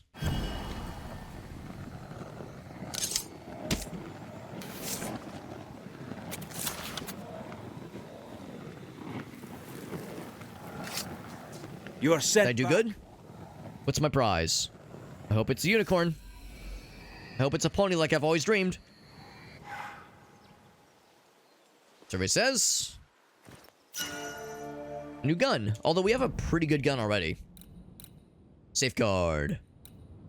So, rifle damage, willpower, and vitality. We could upgrade it. No, I can't. I need copper to upgrade it. What about this guy? I think I've already looked at upgrading pretty much everything, and none of the other ones are really worth it. This one eventually gets pretty cool, but we need more elite gems to make it good. So this one eventually gets pretty good. Reduces the damage taken. I like that a lot, actually. Hitting a weak spot with a rifle reduces damage taken by 90%. The next damage taken, that is. That's pretty cool, actually. That's pretty cool. Even if I were to upgrade it now, which I can't, again, we don't have the copper for it. It would tie damage-wise, at least, with this thing. Actually, no, it would slightly win. Slightly. Pretty good. Vitality goes down a little bit. Actually, not too much, though, with an upgrade. So with one more upgrade, that's actually a pretty good shotgun. Pretty darn good. It's got that knocked out, which is nice. Right. Feels good. Feels good to be taking care of business. Taking care of business. Let's head up to the spot, the location of interest that we sort of partly explored earlier, but got I like to think not distracted, so to speak, but had other things to attend to that were more pressing. Kind of brought us away. I think we'll knock out that place of interest next time. So we're gonna kind of queue up, be ready for it. I think it's this way. Oh shit! This is a dead end. Right. I should have known. I should have realized. Because we were here earlier, that's where we fought the wolves and looted the chest. So, kind of have to drop down and go a bit around. It's a little bit out of the way. Yes, thank you, Shannon. I know you really want to rub your face all over my arm. Make it very itchy. Thank you. Very nice of you. You know, I love getting my arms really itchy. It's really nice of you, Shayna. She's just looking out for me. She knows what I secretly want. She says, "Yo, Alex. You know how you're allergic to cats? And specifically, like, the glands that they have, like, around their faces? Like, what if I just rub my face all over your arm, made it really nice and itchy, just the way you like it?" It's like, damn. You know me too well, Shayna. You know me too well. She knows that's my favorite. The number of times I think to myself, goddamn, what I would give extra itchy arm. It's my favorite.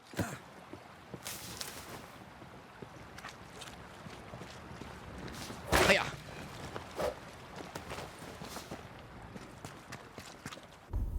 Yeah, she's just helping. She's helping. It's the kitty cat equivalent of saying get good. Been like, bro, you gotta build up your resistance. Fucking get good, bro. I mean, that is something that a cat would be all about. Let's be real. A cat would take that approach. Quite fitting, I would say, at the end of the day. Was it up top here, I think? I think it was this right here. I think this was like the entrance point where I was like, yeah, there's stuff over here. There's also more stuff back this way, I think.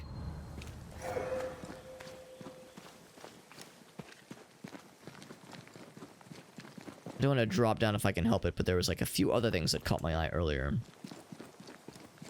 So I can find it real quick. But I need to drop down. Be able to explore it.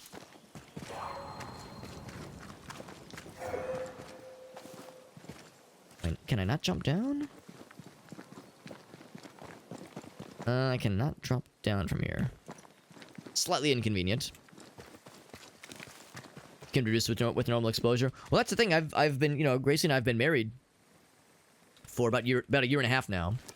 We've been living together for about a year and a half. And my cat allergies, for the most part, have gotten pretty good.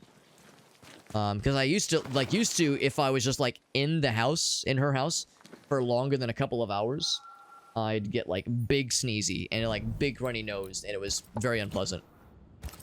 And I still get some of that, honestly, but it's not quite as bad. It's not quite as pronounced.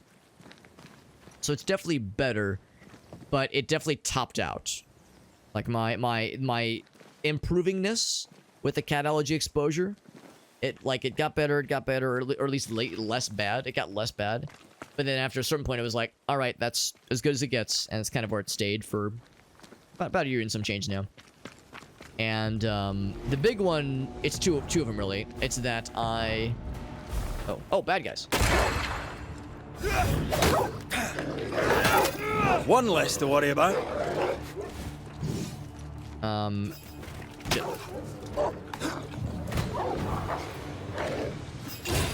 There we go.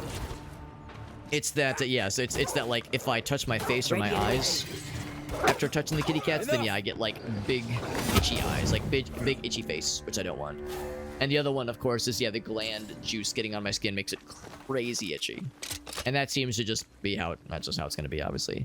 But those are two things that are, like, pretty easy to get around, because I try not to let the cats get their gunk on my arms or legs or anything, really. And if I'm touching them and petting them, I wash my hands. So, obviously, after the stream ends, I'll be washing my hands anyway. Might as well. The other thing, too, about, like, exposure helping with allergies, like dander allergies in particular, pet dander, that kind of thing, is that for some people, it's just like Otterface said, where, like, it does genuinely improve the conditions. It's weird, though, because for some people, it gets worse. I know of people that were, like, horribly allergic to cats, or horribly allergic to dogs, but their symptoms improved tremendously when they moved in with their partner that had a dog or a cat, or maybe adopted one of their own. And then vice versa. There are instances where somebody... Oh, is this the point of interest? Oh, no, we've already been here. Okay. But yeah, then there's the opposite case, where there are people that were, like, would hang around casually with dogs and cats, be perfectly fine, then they adopt a dog or a cat and suddenly develop cat allergies that are, like, it's a deal breaker. Like, it's so bad, it's like, I can't keep this animal. It's that bad. So, like, allergies are weird, and the immune system is weird, and it's hard to predict, honestly. Very strange. There's a destructible wall. I remember seeing, maybe I should be looking around Azantea. Maybe it's more visible there. Or maybe it's up top. Maybe I should climb that wall that we just saw. But I remember seeing it, and I remember thinking to myself, I gotta come back for that shit. And maybe it's inconsequential, but I'm thinking, like, damn, it'd be nice if I could find that shit.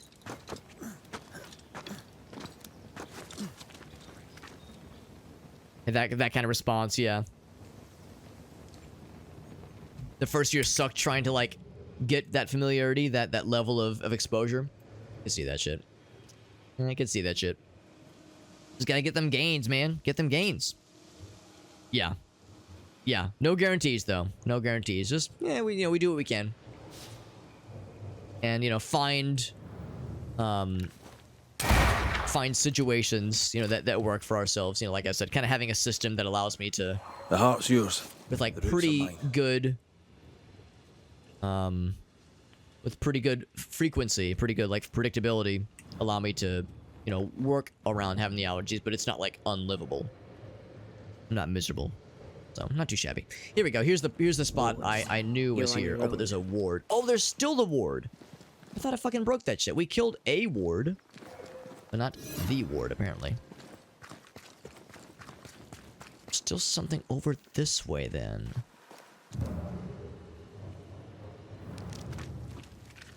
That is sneaky. Because that was the whole reason we, like, went down into the ravine. And we're exploring around, and we cleansed the filth that was down here. I could just see where it is. I could kind of, like, work my way towards it. There's a really sneakily hidden one. Prevents me. That's why I couldn't fucking get into that wall. There's a very sneakily and very well-placed ghost ward that is, well, warding me. Warding Antea, more specifically, from doing shit. And that makes me So angry. It could be in the trees. Sometimes they're really well hidden in those trees, but... That's a sneaky one, too. But that's just a dog corpse, which has... nothing? Really? Kind of odd. Usually there's, like, something attached to them. I mean, that's not the one preventing us from doing shit. And it only really pops when we get close. That wall. Oh, there it is. I'm with you once more. There we go. Now with that... Remind me not to make you angry. So with that, after all of our hard work, our reward is... some money. Oh, and some bad guys to fight. Its own reward, really. Oh man, I'm just fucking... We just put that fucking fella in a corner and just whooped his ass. A wee Highland kiss for you. That boy did as hell. I missed.